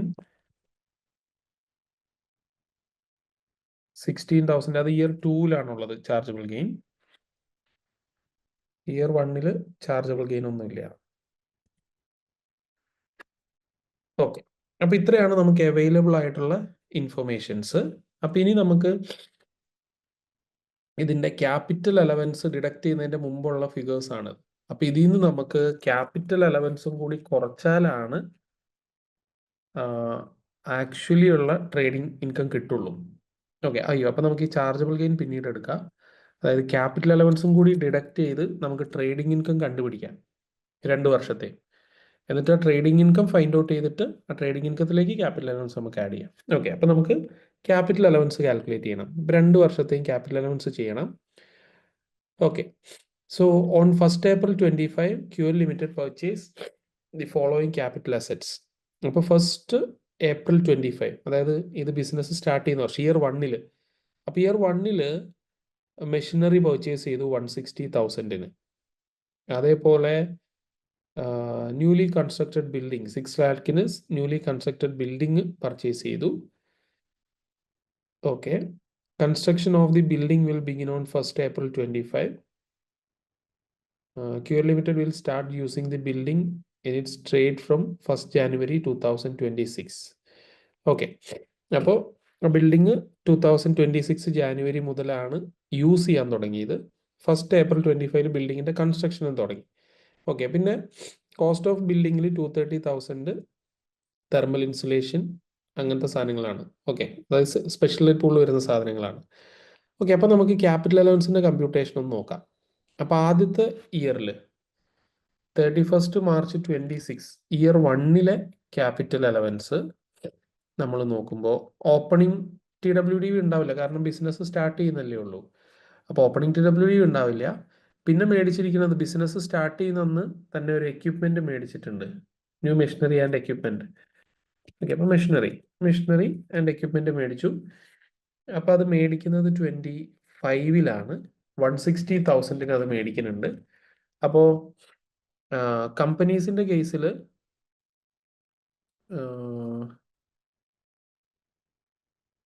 QL Limited. Okay, അപ്പോൾ കമ്പനീസിന്റെ കേസിലേക്ക് വരുമ്പോൾ കമ്പനി ഒരു പുതിയ അസറ്റ് പർച്ചേസ് ചെയ്യുന്ന സമയത്ത് അതിന് എന്ത് കൊടുക്കാം? ന്യൂ മെഷീനറി ആണ്. അപ്പോൾ അതിന് FIA കൊടുക്കാം. ഓക്കെ, FIA 100% നമുക്ക് കൊടുക്കാൻ പറ്റും. ഓക്കെ, അപ്പോൾ FIA 100% 160,000 കൊടുക്കാം. അപ്പോൾ 160,000 കംപ്ലീറ്റ്ലി നമുക്ക് അലവൻസിൽ കിട്ടും. ഓക്കെ, മെഷീനറിയുടെ 100% നമുക്ക് FIA ഫസ്റ്റ് ഇയർ അലവൻസ് ആയിട്ട് അലവൻസിൽ കിട്ടുന്നുണ്ട്. പിന്നെ അതേപോലെ ന്യൂലി കൺസ്ട്രക്റ്റഡ് ബിൽഡിംഗ്, അതായത് 6 lakh പുതിയൊരു ബിൽഡിംഗ് മേടിച്ചു. അപ്പൊ ബിൽഡിംഗ് മേടിക്കുമ്പോൾ അതിന് കിട്ടുന്നത്, അതായത് കൺസ്ട്രക്റ്റഡ് ബിൽഡിംഗ് മേടിക്കുകയോ നമ്മളൊരു ബിൽഡിംഗ് കൺസ്ട്രക്ട് ചെയ്യുകയോ ചെയ്യുമ്പോൾ അതിന്റെ കൺസ്ട്രക്ഷൻ കോസ്റ്റിന് SBA കിട്ടും. അപ്പൊ SBAന്റെ കാര്യം നമുക്ക് ഡിസ്കസ് ചെയ്യാം. ഇതൊന്ന് കംപ്ലീറ്റ് ആയിട്ട് ഡിസ്കസ് ചെയ്യാം.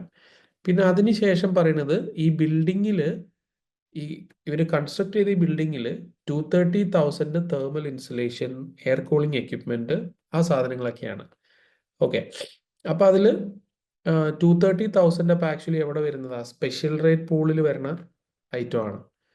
ഓക്കെ, അപ്പോൾ സ്പെഷ്യൽ റേറ്റ് പൂളിലേക്ക് നമ്മൾ അതിനെ എടുക്കുമ്പോൾ എന്ത് ചെയ്തു? ഈ തെർമൽ ഇൻസുലേഷൻ അങ്ങനത്തെ സാധനമാണ്. ഓക്കെ, അപ്പൊ തെർമൽ ഇൻസുലേഷൻ ഒക്കെ ആയിട്ട് 230,000 അസറ്റ് അവർ അക്യൂർ ചെയ്തിട്ടുണ്ട്. അതായത് കൺസ്ട്രക്ട് ചെയ്ത ബിൽഡിംഗിൽ 230,000 ഈ കാര്യങ്ങളാണ്. അപ്പൊ അതിന് നമുക്ക് ക്യാപിറ്റൽ അലവൻസ് കിട്ടും. ഓക്കെ, അപ്പൊ നമുക്ക് സ്പെഷ്യൽ റേറ്റ് പൂളിലാണ് അത് വരാം. അപ്പൊ സ്പെഷ്യൽ റേറ്റ് പൂളിൽ നമ്മൾ എന്ത് ചെയ്യും? ആദ്യം AE കൊടുക്കും. AE കൊടുത്തിട്ടുള്ള റിമൈനിങ് എമൗണ്ടിനാണ് നമ്മൾ സ്പെഷ്യൽ റേറ്റ് പൂളിന്റെ FIA കൊടുക്കുക. അപ്പൊ AE 1 million ഉണ്ടല്ലോ. അപ്പൊ AE 1 million ഉള്ളതിൽ 230,000 നമുക്ക് ഇവിടെ കൊടുക്കാം. അപ്പൊ ഈ 230,000 കംപ്ലീറ്റ്ലി നമുക്ക് അലവൻസിൽ കിട്ടും. ഓക്കെ, അപ്പൊ അലവൻസിലേക്ക് 230,000 പോയി. ഓക്കെ, അപ്പൊ പിന്നെ വേറെ അസറ്റ് ഒന്നും മേടിച്ചിട്ടില്ല അല്ലെ, ഇത്രയും അസറ്റേ മേടിച്ചിട്ടുള്ളൂ. അപ്പൊ ഇതിൽ ആദ്യത്തെ മെഷീനറിക്ക് FIA 100% കിട്ടും. പിന്നെ തെർമൽ ഇൻസുലേഷന് കംപ്ലീറ്റ്ലി AEയും കിട്ടും. ഓക്കെ, അപ്പൊ ഇത് കംപ്ലീറ്റ് അലവൻസ് മാത്രമാണ്. അപ്പൊ പൂളിലേക്ക് ബാലൻസ് ഒന്നും വരുന്നില്ല. ഓക്കെ, അപ്പൊ ഈ കംപ്ലീറ്റ് എമൗണ്ട് നമുക്ക് അലവൻസ് ആയിട്ട് കിട്ടും. അപ്പൊ ഇത് മുഴുവൻ ക്യാപിറ്റൽ അലവൻസ് ആണ്, കാരണം ഇവിടെ പർച്ചേസ് ചെയ്ത ഈ 2 സാധനങ്ങൾക്കും കംപ്ലീറ്റ്ലി അലവൻസിന് അത് അലൗഡ് ആണ്. ഒന്ന് AEയും ഒന്ന് FIA ആയിട്ട് കിട്ടും. അപ്പൊ 390,000 ക്യാപിറ്റൽ അലവൻസ് വരും. പിന്നെ അത് കൂടാതെ SBA, structures and building allowance. അപ്പൊ സ്ട്രക്ചേഴ്സ് ആൻഡ് ബിൽഡിംഗ് അലവൻസ് എന്ന് പറഞ്ഞു കഴിഞ്ഞാൽ 3% സ്ട്രേറ്റ് ലൈൻ ബേസിസിൽ നമ്മൾ കൺസ്ട്രക്റ്റഡ് അസറ്റുകൾക്ക് കൊടുക്കുന്ന അലവൻസ് ആണ് SBA. ഓക്കെ, അപ്പോൾ 3% ആണ് സ്ട്രേറ്റ് ലൈൻ ബേസിസിലാണ് നമ്മളിത് കൊടുക്കുക. അപ്പൊ അത് എന്തിന്റെ മേലെ മാത്രമേ കിട്ടുള്ളൂ? കൺസ്ട്രക്ഷൻ കോസ്റ്റിന്റെ മേലെയാണ് SBA കിട്ടുക. ഓക്കെ, അപ്പൊ ഇവിടെ നമ്മളോട് പറഞ്ഞിരിക്കുന്നത് ന്യൂലി കൺസ്ട്രക്റ്റഡ് ബിൽഡിംഗ് 600,000 ആണ് അതിന്റെ ടോട്ടൽ കോസ്റ്റ്. ഓക്കെ, അപ്പൊ ഈ 600,000 അപ്പൊ ഈ 600,000 കോസ്റ്റ് ഉള്ള സാധനത്തിൽ 230,000 അതിന്റെ ഇന്റഗ്രൽ പാർട്സ് ആണ്. ഓക്കെ, അപ്പൊ ഇന്റഗ്രൽ പാർട്സിന് നമ്മൾ എവിടേക്ക് കൊണ്ടുവരും? ഇന്റഗ്രൽ പാർട്സിന് നമ്മൾ സ്പെഷ്യൽ റേറ്റ് പൂളിലേക്ക് കൊണ്ടുവരും. അപ്പോൾ ഓൾറെഡി ആ ഇന്റഗ്രൽ പാർട്സിന് സ്പെഷ്യൽ റേറ്റ് പൂളിലുള്ള അലവൻസ് കിട്ടും. ഓക്കെ, അപ്പൊ അതുകൊണ്ട് ഇന്റഗ്രൽ പാർട്സിന് SBA കിട്ടൂല. കാരണം ഇന്റഗ്രൽ പാർട്സിന് ഓൾറെഡി നമുക്ക് എന്താണ് ക്യാപിറ്റൽ അലവൻസിൽ സ്പെഷ്യൽ റേറ്റ് പൂളിലുള്ള അലവൻസ് കിട്ടുന്നുണ്ട്. അപ്പോൾ 600,000 ഇന്റഗ്രൽ പാർട്സിന്റെ എമൗണ്ട് നമ്മൾ മൈനസ് ചെയ്യും. കാരണം അതിന് ഓൾറെഡി ക്യാപിറ്റൽ അലവൻസ് കിട്ടി. പിന്നെ അതേപോലെ ഇതിന്റെ ടോട്ടൽ കോസ്റ്റിൽ ലാൻഡിന്റെ കോസ്റ്റ് ആണ് 150,000. ഓക്കെ, അപ്പൊ ലാൻഡിന്റെ കോസ്റ്റിനും SBA കിട്ടൂല. കൺസ്ട്രക്ഷൻ കോസ്റ്റിനല്ലേ SBA കിട്ടുള്ളൂ. അപ്പോൾ ലാൻഡിന്റെ കോസ്റ്റ് നമ്മൾ മൈനസ് ചെയ്യും. അപ്പൊ അതും കൂടി മൈനസ് ചെയ്ത് കഴിയുമ്പോൾ നമുക്ക് 220,000 കിട്ടും. ഓക്കെ, അപ്പൊ 220,000 ആണ് അതിന്റെ കൺസ്ട്രക്ഷൻ കോസ്റ്റ്. അതിന്റെ 3% പെർ ഇയർ, അതാണ് ഈ SBA എന്ന് പറയുന്നത്. ഓക്കെ, അപ്പോൾ ഒരു കൊല്ലത്തിൽ SBA കിട്ടുക, SBA പെർ ഇയർ, ഒരു കൊല്ലത്തിൽ SBA എന്ന് പറയുന്നത് 220,000 ഇൻറ്റു 3%, ഒരു കൊല്ലത്തെ SBA. ഓക്കെ, അപ്പൊ ഇവിടെ ആക്ച്വലി ഈ അസറ്റ് ഇവർ യൂസ് ചെയ്യാൻ തുടങ്ങും. അതായത് അസറ്റിന്റെ കൺസ്ട്രക്ഷൻ തുടങ്ങിയതാണ് 1 April 2025. അതായത് ഈ ബിസിനസ് സ്റ്റാർട്ട് ചെയ്ത അന്ന് തന്നെ ഇവർ ഈ ബിൽഡിങ്ങിന്റെ കൺസ്ട്രക്ഷൻ സ്റ്റാർട്ട് ചെയ്തു. അപ്പൊ ഈ കൺസ്ട്രക്ഷൻ സ്റ്റാർട്ട് ചെയ്യുന്ന അന്ന് മുതൽ എന്ത് കിട്ടില്ല? SBA കിട്ടില്ല. SBA കിട്ടണത് എപ്പോഴായിരിക്കും? നമ്മൾ ഈ സാധനം ബിസിനസ്സിൽ യൂസ് ചെയ്ത് തുടങ്ങുമ്പോൾ. ഓക്കെ, അപ്പൊ ഒരു കൺസ്ട്രക്ഷൻ April 25 സ്റ്റാർട്ട് ചെയ്തു. ഓക്കെ, അത് കൺസ്ട്രക്ഷൻ തുടങ്ങി എന്ന് പറഞ്ഞിട്ട് അലവൻസ് കൊടുക്കാൻ പറ്റില്ല. നമ്മൾ ബിസിനസ്സിൽ യൂസ് ചെയ്യുന്ന അസറ്റിനല്ലേ അലവൻസ്. ഓക്കെ, അപ്പൊ കൺസ്ട്രക്ഷൻ ഏപ്രിലിൽ തുടങ്ങി. പിന്നെ അവരത് യൂസ് ചെയ്യാൻ തുടങ്ങുന്നത് QL Limited will start using the building in it straight from 1 January 26. അപ്പോൾ 1 January 26 മുതലാണ് ഇവർ ഈ അസറ്റ് യൂസ് ചെയ്യാൻ തുടങ്ങിയത്. ഓക്കെ, അപ്പോൾ ഈ ഒരു ഫസ്റ്റ് ഇയറിൽ നമ്മുടെ 31 March 26 ഇയർ എൻഡ് വരുന്ന ആ ഒരു ഇയറിൽ January to March ഈ 3 മാസം ഇവർ ഈ അസറ്റ് ബിസിനസ്സിൽ യൂസ് ചെയ്തിട്ടുള്ളൂ. അപ്പൊ ഈ ഫസ്റ്റ് ഇയറിൽ ആദ്യത്തെ വർഷത്തിൽ ഇവർക്ക് SBA കിട്ടുന്നത്, ഒരു കൊല്ലത്തെ SBA 6,600 ആണ്. അതിന്റെ 3/12 ഒരു കൊല്ലം കിട്ടുള്ളൂ, ആദ്യത്തെ വർഷം കിട്ടുള്ളൂ. ഓക്കെ, അപ്പൊ 1650. ഓക്കെ, അപ്പൊ നമുക്ക് ഈ QL Limitedന്റെ ആദ്യത്തെ വർഷം, ബിസിനസ് സ്റ്റാർട്ട് ചെയ്ത ആദ്യത്തെ വർഷം ക്യാപിറ്റൽ അലവൻസ് 390,000 ഉണ്ട്. അത് നമ്മൾ മൈനസ് ചെയ്യും. അതുകൂടാതെ SBA ഉണ്ട്. SBA ഫസ്റ്റ് ഇയറിൽ 1650 ആണ് കിട്ടുക.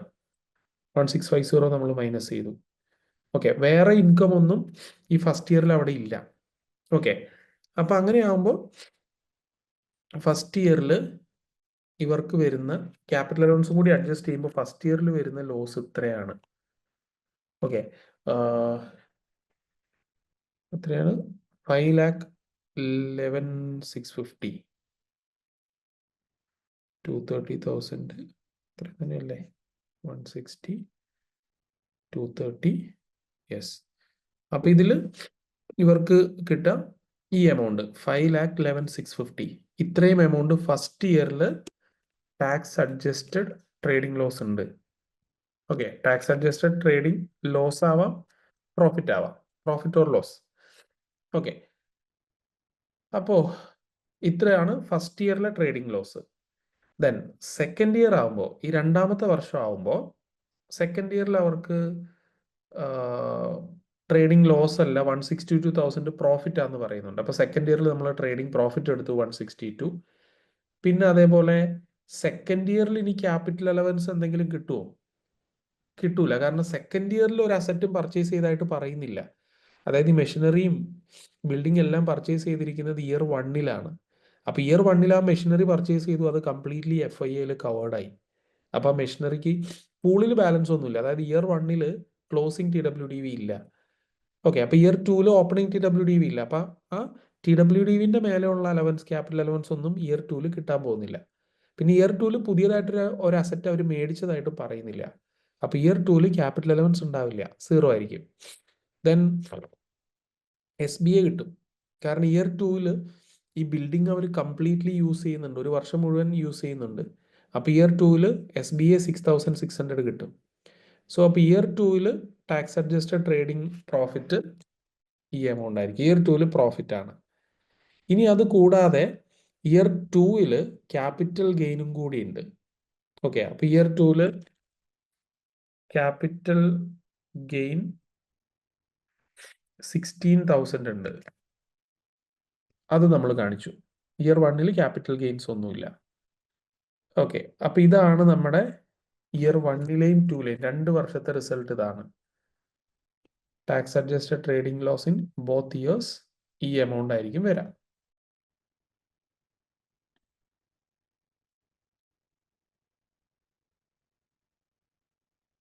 ഓക്കെ, അപ്പോൾ ഇതായിരിക്കും നമ്മുടെ കാൽക്കുലേഷൻസ്. അപ്പം ഇത്രയും ലോസ് വരും. ഓക്കെ, അപ്പോൾ ഇത്രയും ലോസ് വരുന്നുള്ളത് നമ്മൾ ഫൈൻഡ് ഔട്ട് ചെയ്തു. ഓരോ വർഷത്തിലും എത്ര എമൗണ്ട് ലോസ് വരും എന്നുള്ളത് നമ്മൾ ജസ്റ്റ് ഫൈൻഡ് ഔട്ട് ചെയ്തു. അപ്പോൾ ഇനി നമുക്ക് ചെയ്യേണ്ടത് ഈ ലോസിൻ്റെ റിലീഫ് എടുക്കണം. ഓക്കെ, ലോസ് റിലീഫ് എടുക്കണം. ഓക്കെ, അപ്പോൾ ഈ 31 മാർച്ച് 2026 ഇത്രയും എമൗണ്ട് ഓഫ് ലോസ് ഇവർക്കുണ്ട്. അതായത് QL ലിമിറ്റഡിന് ആദ്യത്തെ വർഷത്തിൽ ഇത്ര എമൗണ്ട് ലോസ് ഉണ്ട്, സെക്കൻഡ് ഇയറിൽ ഇത്ര എമൗണ്ട് പ്രോഫിറ്റും ഉണ്ട്. ഓക്കെ, അപ്പോൾ ഇനി ഈ ലോസിൻ്റെ സെറ്റിംഗ് ഓഫ് എങ്ങനെ ചെയ്യും? ഇത്ര എമൗണ്ട് ലോസ് നമ്മൾ എങ്ങനെ സെറ്റ് ഓഫ് ചെയ്യും? അപ്പോൾ നമ്മൾ നേരെ നമ്മുടെ ഇവരെടുത്ത് നോക്കുക. നമ്മുടെ എന്താണ് പ്ലാഡിൻ്റെ കേസ് എടുത്ത് നോക്കുക. പ്ലാഡ് പാരന്റ് ഉണ്ടല്ലോ. നമ്മളിപ്പോൾ QL ലിമിറ്റഡിൻ്റെ ഈ കമ്പ്യൂട്ടേഷൻ ചെയ്ത് എന്തിനു വേണ്ടിയിട്ടായിരുന്നു? നമുക്ക് ഗ്രൂപ്പ് റിലീഫ് എത്ര കിട്ടും എന്നറിയാൻ. അപ്പോൾ പ്ലാഡ് ലിമിറ്റഡിലേക്ക് ഗ്രൂപ്പ് റിലീഫ് എത്ര എടുക്കാൻ പറ്റും നമ്മൾ നോക്കുകയാണ്. അപ്പോൾ പ്ലാഡ് ലിമിറ്റഡിൽ ഇത്രയും 328,000 ആണ് പ്ലാഡ് ലിമിറ്റഡിലെ ടോട്ടൽ പ്രോഫിറ്റ്. ഓക്കെ, അപ്പോൾ അങ്ങനെ ആവുമ്പോൾ ഇതിൽ നിന്ന് മാക്സിമം എത്ര സെറ്റ് ഓഫ് ചെയ്യാൻ പറ്റും എന്നുള്ളതാണ് നമ്മൾ നോക്കാൻ പോണത്. Okay, yes. അപ്പോൾ ഇവരുടെ കറസ്പോണ്ടിങ് പീരീഡ്, ഒരു സെക്കൻഡ്. ഓക്കെ മക്കളെ, അപ്പോൾ നമുക്ക് ഈ 31 മാർച്ച് 2026 QL ലിമിറ്റഡിലുള്ള ലോസ് നമ്മൾ ഫൈൻഡ് ഔട്ട് ചെയ്തു, 27 പ്രോഫിറ്റ് ഫൈൻഡ് ഔട്ട് ചെയ്തു. അപ്പോൾ ഇനി നമ്മൾ പ്ലാഡ് ലിമിറ്റഡിലെ ഇതേ സിറ്റുവേഷൻ എടുക്കുകയാണ്. അപ്പോൾ പ്ലാഡ് ലിമിറ്റഡിൽ 31 മാർച്ച് 2026 ടോട്ടൽ പ്രോഫിറ്റ് 328,000 ഉണ്ട്. അപ്പോൾ അവിടുന്ന് നമുക്ക് മാക്സിമം റിലീഫ് എടുക്കാൻ പറ്റും. നമ്മൾ ഓൾറെഡി കമ്പ്യൂട്ടേഷൻ 1 ചെയ്തില്ലേ? അതായത് റിക്വയർമെന്റ് 1 നമ്മൾ ചെയ്തിരുന്നു. മാക്സിമം എത്ര ഗ്രൂപ്പ് റിലീഫ് എടുക്കാൻ പറ്റും എന്നുള്ളത് നമ്മൾ ചെയ്തിട്ടുണ്ട്. അപ്പോൾ ഇവിടെ QL ലിമിറ്റഡിൽ 5,11,650 ലോസ് ഉണ്ട്. അപ്പോൾ QL ലിമിറ്റഡിന് പെട്ടെന്ന് ലോസ് റിലീഫ് എടുക്കണം എന്നുള്ളതാണ് ക്വസ്റ്റ്യനിൽ നമ്മളോട് പറഞ്ഞിരിക്കുന്നത്. As soon as possible they should relieve the loss. അപ്പോൾ ഈ ലോസ് QL ലിമിറ്റഡിൽ സെറ്റ് ഓഫ് ചെയ്യാൻ പ്രോഫിറ്റ് ഒന്നുമില്ല ഈ ഇയറിൽ. ഓൺ ദി ഫസ്റ്റ് ഇയറിൽ QL ലിമിറ്റഡിൽ വേറെ പ്രോഫിറ്റ് ഒന്നുമില്ല. അപ്പോൾ ഈ complete amount of loss QL limited എന്ത് ചെയ്യും? ഗ്രൂപ്പ് റിലീഫിന് കൊടുക്കും, പ്ലാഡ് ലിമിറ്റഡിലേക്ക് ട്രാൻസ്ഫർ ചെയ്യും. സോ പ്ലാഡ് ലിമിറ്റഡിൽ ടോട്ടൽ 3,28,000 ഉണ്ട് ടോട്ടൽ പ്രോഫിറ്റ്. ഓക്കെ, അപ്പോൾ ട്രാൻസ്ഫർ ചെയ്യുന്ന ലോസ് 511 ആണ്. ദെൻ പ്ലാഡ് ലിമിറ്റഡിലുള്ള ടോട്ടൽ പ്രോഫിറ്റ് 328 ആണ്. അപ്പോൾ നമ്മൾ പറഞ്ഞിരുന്നു മാക്സിമം റിലീഫ് അവർക്ക് എത്ര സെറ്റ് ഓഫ് ചെയ്താൽ മതി? മാക്സിമം റിലീഫ് നമ്മൾ ഓൾറെഡി ഫൈൻഡ് ഔട്ട് ചെയ്ത് വെച്ചു. ഫസ്റ്റ് ക്വസ്റ്റ്യൻ നമ്മൾ പറഞ്ഞായിരുന്നു മാക്സിമം 176,800. അതാണ് അവർ മാക്സിമം റിലീഫ് എടുക്കുള്ളൂ. ഓക്കെ, അപ്പോൾ ഇയർ 1 328 നിന്ന് ഗ്രൂപ്പ് റിലീഫ് 176,800 പ്ലാഡ് ലിമിറ്റഡിന് സെറ്റ് ഓഫ് ചെയ്യാം. ബാക്കി 151,200 ഉണ്ടാവും ടാക്സബിൾ ടോട്ടൽ പ്രോഫിറ്റ്.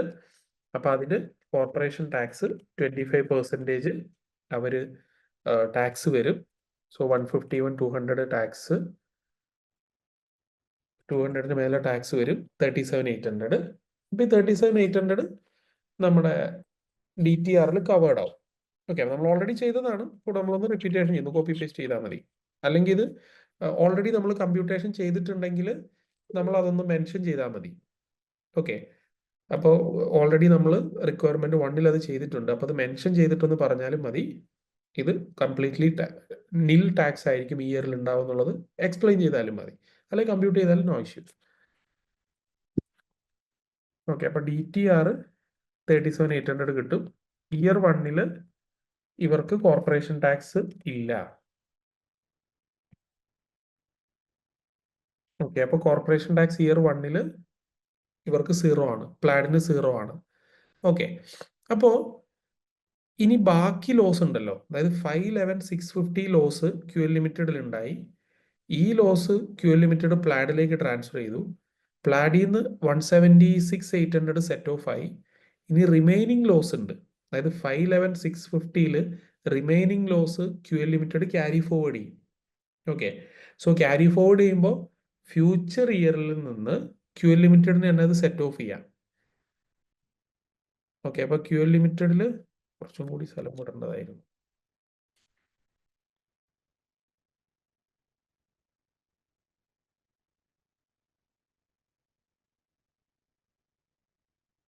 ഓക്കെ, അപ്പോൾ QL ലിമിറ്റഡിൽ നെക്സ്റ്റ് ഇയറിൽ QL ലിമിറ്റഡിന്റെ ടോട്ടൽ പ്രോഫിറ്റ് 171,400 ഉണ്ട്. അപ്പൊ ഈ 511,650 ബാക്കിയുള്ള ലോസിനെ QL ലിമിറ്റഡ് ക്യാരി ഫോർവേഡ് ചെയ്യും. ഓക്കെ, 511,650 നമ്മുടെ പ്ലാഡിൽ നിന്ന് സെറ്റ് ഓഫ് ആയത് ആകെ 176,800 ഉള്ളൂ. അപ്പൊ റിമൈനിങ് ലോസ് QL എന്ത് ചെയ്യാം, ക്യാരി ഫോർവേഡ് ചെയ്യാം. അപ്പൊ QL ക്യാരി ഫോർവേഡ് ചെയ്യുന്ന ലോസ് എന്ന് പറയുന്നത്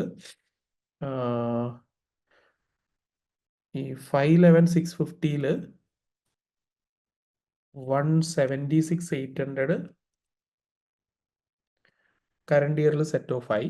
ബാക്കി ഒരു 3,34,000 ആണ് QL ലിമിറ്റഡ് ഫ്യൂച്ചറിലേക്ക് ക്യാരി ഫോർവേഡ് ചെയ്യുക. അപ്പൊ ക്യാരി ഫോർവേഡ് ചെയ്യുമ്പോൾ അവിടെ 171,400 ആണ് ഉള്ളത്. ഓക്കെ, അപ്പോൾ ആ 171,400 കംപ്ലീറ്റ്ലി അവർ ലോസ് റിലീഫ് ആയിട്ട് എടുക്കും. ഓക്കെ, അപ്പൊ ക്യാരി ഫോർവേഡ് ലോസിൽ QL ലിമിറ്റഡിന് നെക്സ്റ്റ് ഇയറിൽ 31 March 2027 QL ലിമിറ്റഡിന് ടാക്സബിൾ ടോട്ടൽ പ്രോഫിറ്റ് ഇല്ല.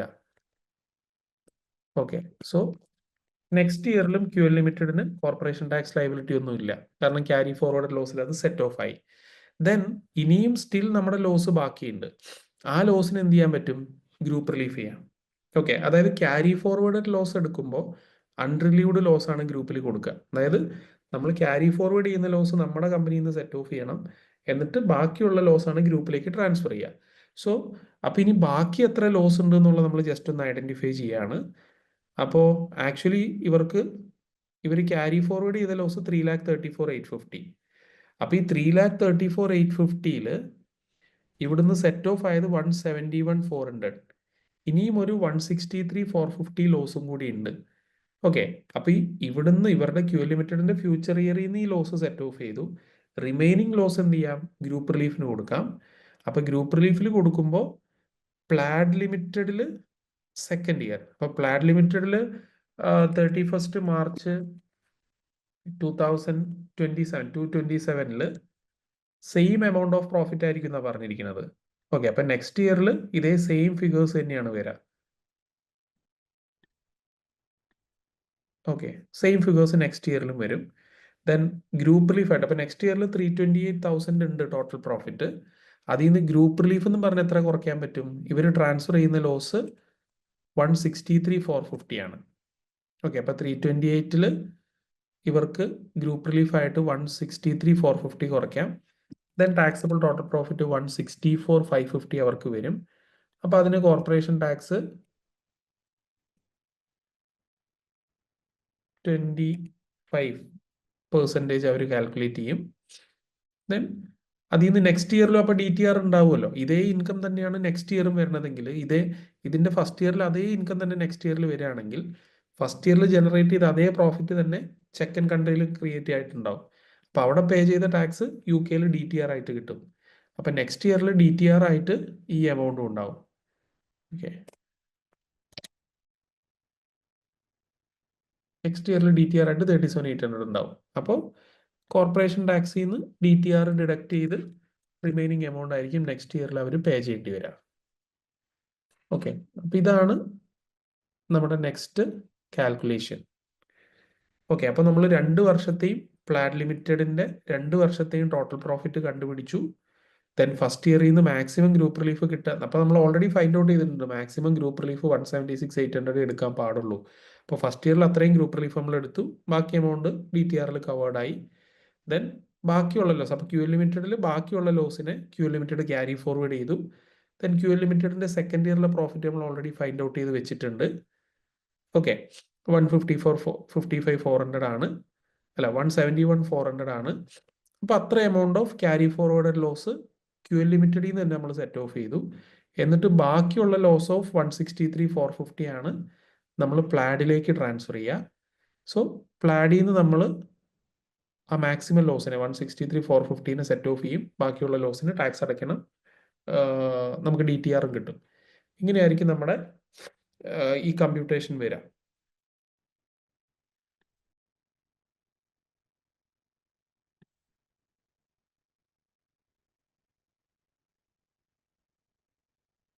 ഓക്കെ, സോ അപ്പോൾ ഇതാണ് നമ്മുടെ ഇതിൻ്റെ ആൻസർ എന്ന് പറയുന്നത്. പിന്നെ നമുക്ക് ചോദിച്ചിരിക്കുന്നത് മൂന്നാമത്തത് 3 സ്റ്റേജ് ആയിട്ട് ചെയ്യണമെന്നല്ലേ പറഞ്ഞത്. അപ്പോൾ മൂന്നാമത്തെ റിക്വയർമെൻ്റ് ആയിട്ട് നമ്മളോട് ചോദിച്ചിട്ടുള്ള സംഭവം എന്താ, conclude by explaining the tax advantage of QL limited becoming a wholly owned subsidiary of Plad limited as oppose to being owned personally by Claire. Okay, അപ്പോൾ ഇത് QL ലിമിറ്റഡ് പ്ലാഡ് ലിമിറ്റഡിൻ്റെ സബ്സിഡിയറി ആയിട്ട് വരുന്നതുകൊണ്ടുള്ള അഡ്വാൻറ്റേജസ് എന്തൊക്കെയാണെന്നുള്ളതൊന്ന് കൺക്ലൂഡ് ചെയ്യാനാണ് പറഞ്ഞിരിക്കുന്നത്. Okay, അപ്പോൾ ഇതിൻ്റെ അകത്ത് നമുക്കപ്പോൾ അഡ്വാൻറ്റേജ് നമുക്ക് ഓൾറെഡി അറിയാം. ഈ ഗ്രൂപ്പിലായി കഴിഞ്ഞാലുള്ള അഡ്വാൻറ്റേജ് എന്ന് പറയുന്നത് ഇവർക്ക് ഗ്രൂപ്പ് റിലീഫ് എടുക്കാൻ പറ്റും. അതായത് ഗ്രൂപ്പ് റിലീഫ് നമ്മൾ ഫസ്റ്റ് ഇയറിലും സെക്കൻഡ് ഇയറിലും കൂടിയിട്ട് ഗ്രൂപ്പ് റിലീഫ് എത്ര എടുത്തു? ഒരു ഫസ്റ്റ് ഇയറിൽ 176,800 സെക്കൻഡ് ഇയറിൽ 163,400 നമ്മൾ ഗ്രൂപ്പ് റിലീഫ് എടുത്തു. സോ ഇതാണ് നമുക്ക് ആദ്യത്തെ ബെനിഫിറ്റ് ആയിട്ട് പറയാൻ പറ്റുക. So in the year and 31st March 2026 group relief ഇത്ര എടുത്തു, സെക്കൻഡ് ഇയറിൽ ഇത്ര എമൗണ്ട് ഓഫ് ഗ്രൂപ്പ് റിലീഫ് എടുത്തു, അപ്പോൾ ടോട്ടൽ ഇത്ര എമൗണ്ട് ഓഫ് ഗ്രൂപ്പ് റിലീഫ് കിട്ടി എന്നുള്ളത് നമുക്ക് എക്സ്പ്ലെയിൻ ചെയ്യാം. അപ്പോൾ അതാണ് ആദ്യത്തെ ഒരു അഡ്വാൻറ്റേജ് ആയിട്ട് പറയാൻ പറ്റുക. പിന്നെ അതേപോലെ അവർക്ക് ഇത്രയും എമൗണ്ടിൻ്റെ അപ്പോൾ ഈ ഗ്രൂപ്പ് റിലീഫ് കിട്ടുന്നുള്ളതാണ് ഗ്രൂപ്പിൽ ജോയിൻ ചെയ്യുമ്പോൾ ഒരു അഡ്വാൻറ്റേജ്. പിന്നെ അതേപോലെ നമുക്ക് ഇതിൽ പറയേണ്ടത്, ഇവരിപ്പോൾ നമ്മളോട് ക്വസ്റ്റ്യനിൽ പറഞ്ഞിരിക്കുന്നത് പ്ലാഡ് ലിമിറ്റഡിൻ്റെ സബ്സിഡിയറി ആയിട്ട് QL ലിമിറ്റഡ് വന്നാൽ എന്താവുന്നതാണ്. അപ്പോൾ ഒരു ഗ്രൂപ്പിൽ മെമ്പർ ആവണമെന്നുണ്ടെങ്കിൽ, ഇപ്പം 2 കമ്പനീസിന് ഗ്രൂപ്പിൽ മെമ്പർ ആവണമെന്നുണ്ടെങ്കിൽ പാരന്റും സബ്സിഡിയറി ആവണമെന്ന് ഇല്ലല്ലോ. നമ്മൾ പഠിച്ചിരുന്നത് എന്താ, 2 കമ്പനീസ് മേജർ കൺട്രോളിൻ്റെ അണ്ടറിൽ വന്നാൽ മതി. ഓക്കെ, ഗ്രൂപ്പിൽ മെമ്പർ ആവണമെങ്കിൽ കോമൺ കൺട്രോളിൻ്റെ അണ്ടറിൽ 2 കമ്പനീസ് വന്നു കഴിഞ്ഞാൽ ഗ്രൂപ്പിലെ ബെനിഫിറ്റ്സ് എല്ലാം എടുക്കാം. അപ്പോൾ ഇത് ഗ്രൂപ്പ് റിലീഫ് കിട്ടണമെന്നുണ്ടെങ്കിൽ ഈ QL ലിമിറ്റഡ് പ്ലാഡിൻ്റെ സബ്സിഡിയറി ആവണമെന്ന് നിർബന്ധമില്ല. കാരണം ഈ പ്ലാഡിൻ്റെ കൺട്രോൾ ചെയ്യുന്ന ആള് ഇതിൻ്റെ ഓണർ, ഇയാളുടെ പേരെന്തായിരുന്നു, ക്ലെയർ. ഓക്കെ, അപ്പോൾ ഈ പ്ലാഡിൻ്റെ ഓണറാണ് ക്ലെയർ. 100% ഓഫ് പ്ലാഡ് ലിമിറ്റഡ് ക്ലെയറിൻ്റെ കയ്യിലാണ്. അതേപോലെ ഈ QL എന്ന് പറയുന്ന കമ്പനിയുടെയും 100% ഷെയർ ഹോൾഡിങ് ക്ലെയറിൻ്റെ കയ്യിലാണ്. അപ്പോൾ ഈ 2 കമ്പനീസും കോമൺ കൺട്രോളിൻ്റെ അണ്ടറിലാണ്. അപ്പോൾ അവർ പാരന്റും സബ്സിഡിയറി അല്ലെങ്കിലും കോമൺ കൺട്രോളിൽ വരുന്ന കമ്പനീസ് ആയതുകൊണ്ട് ഗ്രൂപ്പിൻ്റെ ബെനിഫിറ്റ്സ് എടുക്കാൻ പറ്റും. ഓക്കെ, അപ്പോൾ അത് പാരന്റ് സബ്സിഡിയറി ആവണമെന്ന് നിർബന്ധമില്ല. ഓക്കെ, അപ്പോൾ ഇതാണ് നമ്മൾ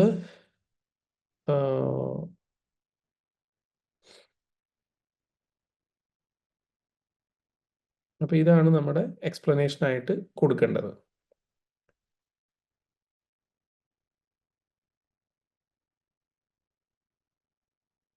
ഓക്കെ, അപ്പോൾ ഇവിടെ താഴെ എന്താ തന്നിരിക്കുന്നത്, in the year ending 31st March 2026 . .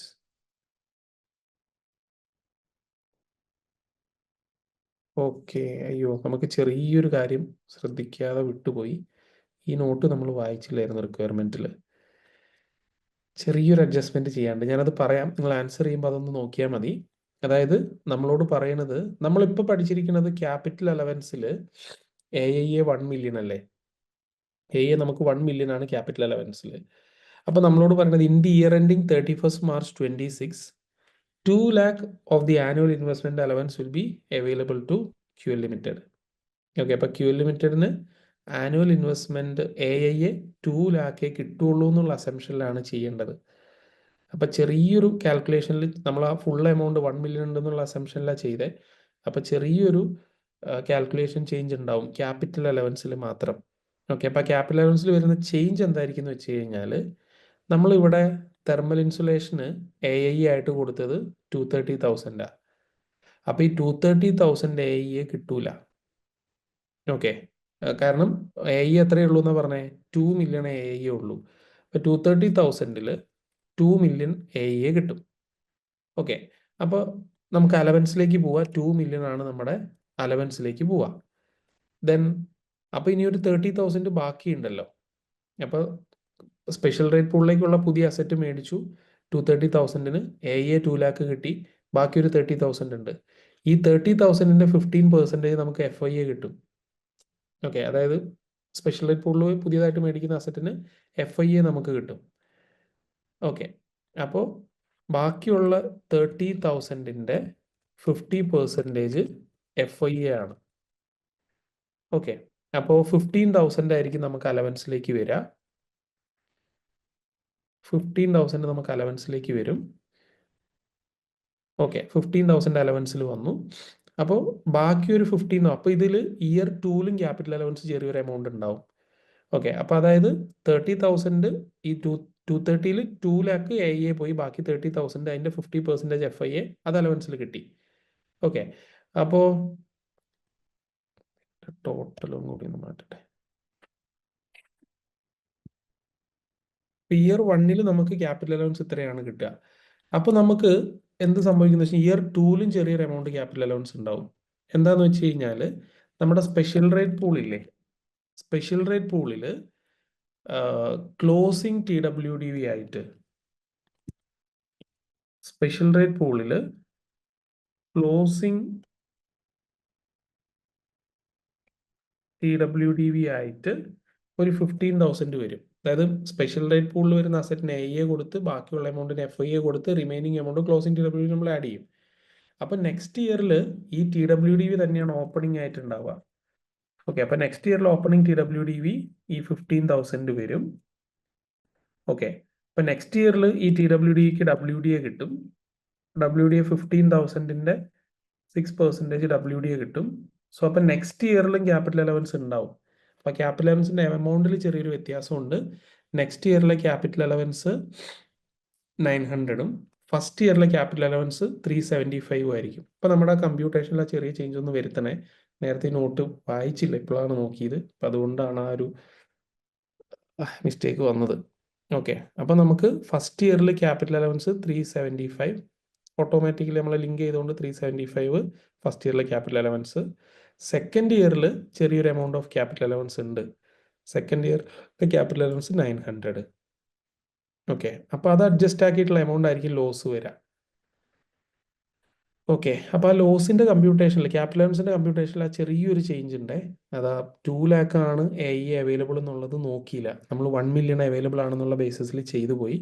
അപ്പോൾ ചെറിയൊരു ഡിഫറൻസ് ക്യാപിറ്റൽ അലവൻസിൽ വരും, ബാക്കിയെല്ലാം സിമിലർ ആണ്.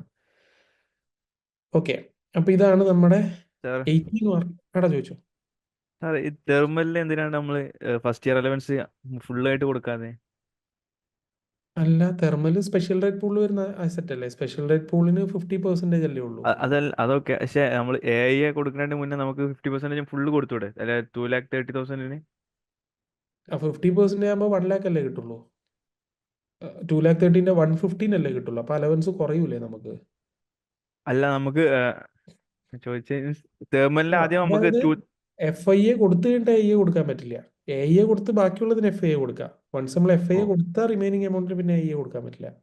ഓ അങ്ങനെ ഉണ്ടല്ലേ. ഓർഡർ മാറ്റി കൊടുക്കാൻ പറ്റില്ല. അത് നമ്മൾ ക്യാപിറ്റൽ അലവൻസ് എടുത്തപ്പോൾ പ്രത്യേകം പറഞ്ഞതാ. അതായത് ആനുവൽ അലവൻസ് കൊടുത്തിട്ട് ബാക്കിയുള്ള എമൗണ്ടിന് എ കൊടുക്കുക, അല്ല എ കൊടുത്തിട്ട് ബാക്കിയുള്ള എമൗണ്ടിന് FIA കൊടുക്കുക. നേരെ തിരിച്ചു പറ്റൂല. FIA കൊടുത്തു കഴിഞ്ഞാൽ പിന്നെ എ അലോക്കേറ്റ് ചെയ്യാൻ പറ്റില്ല. ഓക്കെ. Okay okay. സോ അപ്പോൾ ഇതാണ് നമ്മുടെ 18 മാർക്കിൻ്റെ ആദ്യത്തെ റിക്വയർമെൻറ്റ്. ഇനി നമുക്ക് അടുത്തത് ഗ്രൂപ്പ് രജിസ്ട്രേഷനാണ്, വാറ്റിൻ്റെ ഒരു സംഗതി. അപ്പോൾ മക്കളെ ഇത് ചെയ്യുമ്പോൾ ഇതൊന്ന് കൺസിഡർ ചെയ്യണേ. ആ ക്യാപിറ്റൽ അലവൻസ് വിട്ടുപോയി, ആക്ച്വലി ഇത് ശ്രദ്ധിച്ചില്ല 2 ലാഖിൻ്റെ. അപ്പം അതൊന്ന് ശ്രദ്ധിച്ചിട്ട് ചെയ്യണം കേട്ടോ. അപ്പോൾ ഇത് ഞാൻ ഷെയർ ചെയ്ത് തരാം. ഇപ്പം നമ്മൾ ചെയ്ത സംഭവം ഒന്ന് ഷെയർ ചെയ്ത് തരാം. നിങ്ങൾക്ക് റെഫറൻസിന് വേണമെങ്കിൽ എടുക്കാം, അല്ലെങ്കിൽ കിറ്റിൽ നല്ല വൃത്തിയായിട്ടുണ്ട്, അല്ലെങ്കിൽ അത് നോക്കിയാലും മതി. യെസ്. പിന്നെ അതേപോലെ ഇനി നമുക്ക് രണ്ടാമത്തെ requirement group registration for VAT. Exhibit 1 തന്നെ വാറ്റിൻ്റെ കുറച്ച് കാര്യങ്ങൾ പറയുന്നുണ്ട്. ഇപ്പോൾ വാറ്റിൽ നമ്മളോട് പറയുന്നത് I would like the 2 companies to register as a group for VAT purposes to avoid the need to charge VAT on intra-group supplies and generally reduce administration. അപ്പോൾ 2 കമ്പനീസും group registration എടുക്കാനാണ് plan. And for the group to continue to use the annual accounting scheme currently used by Plan Limited, I appreciate this would mean that the 2 companies would be joined and severally liable for the group's VAT liability. അപ്പോൾ നമ്മൾ വാറ്റിൻ്റെ group registration എടുക്കുമ്പോഴുള്ള കാര്യങ്ങളാണ് നമ്മളോട് ഇതാക്കാനായിട്ട് പറഞ്ഞിരിക്കുന്നത്. അപ്പോൾ ഇതിൽ group രജിസ്ട്രേഷനിൽ എന്താ നമ്മൾ explain ചെയ്യേണ്ടത്? ഓക്കെ, ഗ്രൂപ്പ് രജിസ്ട്രേഷനിൽ എന്തൊക്കെയാണ് അഡീഷണൽ മാറ്റേഴ്സ് ആൾ അറിഞ്ഞിരിക്കേണ്ടതെന്നാണ്. ഓക്കെ, അപ്പോൾ എന്തൊക്കെ കാര്യങ്ങൾ ഗ്രൂപ്പ് രജിസ്ട്രേഷൻ റിലേറ്റഡ് ആയിട്ട് ഈ പുള്ളിക്കാരി അറിഞ്ഞിരിക്കണം. ഓക്കെ, അപ്പോൾ നമ്മളത് ജനറലി ഉള്ള 3 മാർക്കിൻ്റെ ക്വസ്റ്റൻ. അപ്പോൾ ചെറിയൊരു എക്സ്പ്ലനേഷൻ നമ്മൾ കൊടുക്കുക. അപ്പോൾ നമ്മൾ നേരത്തെ പറഞ്ഞ എക്സ്പ്ലനേഷൻ നമുക്കൊന്നും കൂടി കൊടുക്കാം. അപ്പോൾ നമുക്ക് സെയിം കൺട്രോളിൽ വരുന്ന കമ്പനീസിന് ഗ്രൂപ്പ് രജിസ്ട്രേഷൻ എടുക്കാൻ പറ്റും. ഓക്കെ, അപ്പോൾ സെയിം കൺട്രോളിൽ വരുന്ന കമ്പനീസിന് ഗ്രൂപ്പ് രജിസ്ട്രേഷൻ എടുക്കാം. പിന്നെ അതേപോലെ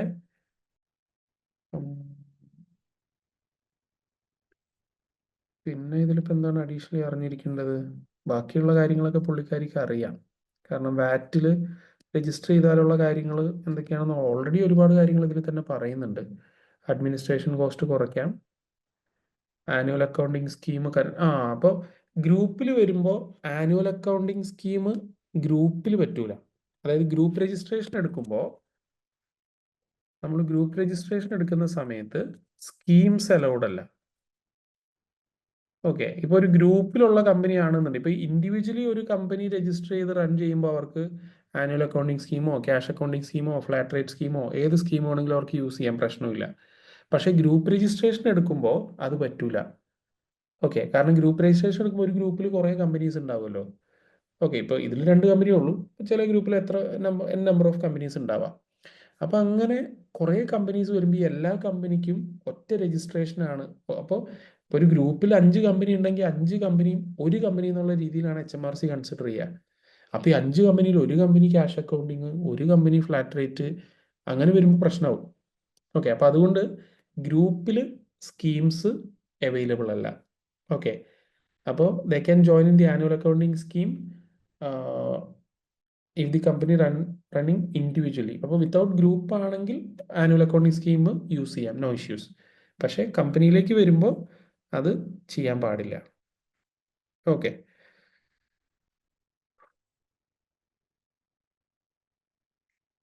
യെസ്. അപ്പോൾ ഇതാണ് അതിൽ ശ്രദ്ധിക്കേണ്ട 2 കാര്യങ്ങളുള്ളൂ, അല്ലാതെ വേറെ ഒന്നുമില്ല. ബാക്കിയുള്ള കാര്യങ്ങളെല്ലാം ഇതിൽ തന്നെ തന്നിട്ടുണ്ട്. ബാക്കി വാറ്റിൻ്റെ ഇംപ്ലിക്കേഷൻസ് എല്ലാം പറഞ്ഞിട്ടുണ്ട്. ഓക്കെ, അപ്പോൾ സെയിം കൺട്രോൾ ആണെന്നുണ്ടെങ്കിൽ ഗ്രൂപ്പ് രജിസ്ട്രേഷൻ എടുക്കാം. പാരന്റ് സബ്സിഡറി ആവേണ്ട ആവശ്യമില്ല. ആ കാര്യം ഒന്ന് ഡീറ്റെയിൽ ആയിട്ട് എക്സ്പ്ലെയിൻ ചെയ്ത് കൊടുക്കുക. അപ്പോൾ ഗ്രൂപ്പ് രജിസ്ട്രേഷനിൽ ഈ സ്കീം ചെയ്യാൻ പറ്റില്ല. ഓക്കെ, സോ അപ്പോൾ ഇതാണ് നമ്മുടെ റിക്വയർമെൻറ്റിൽ എക്സ്പ്ലെയിൻ ചെയ്യേണ്ട കാര്യങ്ങൾ. ഇനി നമ്മുടെ റിക്വയർമെൻറ്റ് C, അതായത് ജനറൽ ആയിട്ടുള്ള സംഭവം. Explain the implications. ഇതേ സാധനം തന്നെ നമ്മൾ പല ക്വസ്റ്റ്യൻസിൽ ചെയ്തിട്ടുണ്ട്. ഈ സെയിം സംഭവം ഏതെങ്കിലും നമ്മൾ സെയിം സംഭവം തന്നെ പറഞ്ഞിട്ടുണ്ട് അല്ലേ? വേറെ ഏതൊക്കെയോ ക്വസ്റ്റ്യനിലില്ലേ ചാർജബിൾ ഗെയിൻ റിപ്പോർട്ട് ചെയ്യാത്ത കേസ്. So explain the implications for Plad limited and our firm of the failure to report the chargeable gain to HMRC.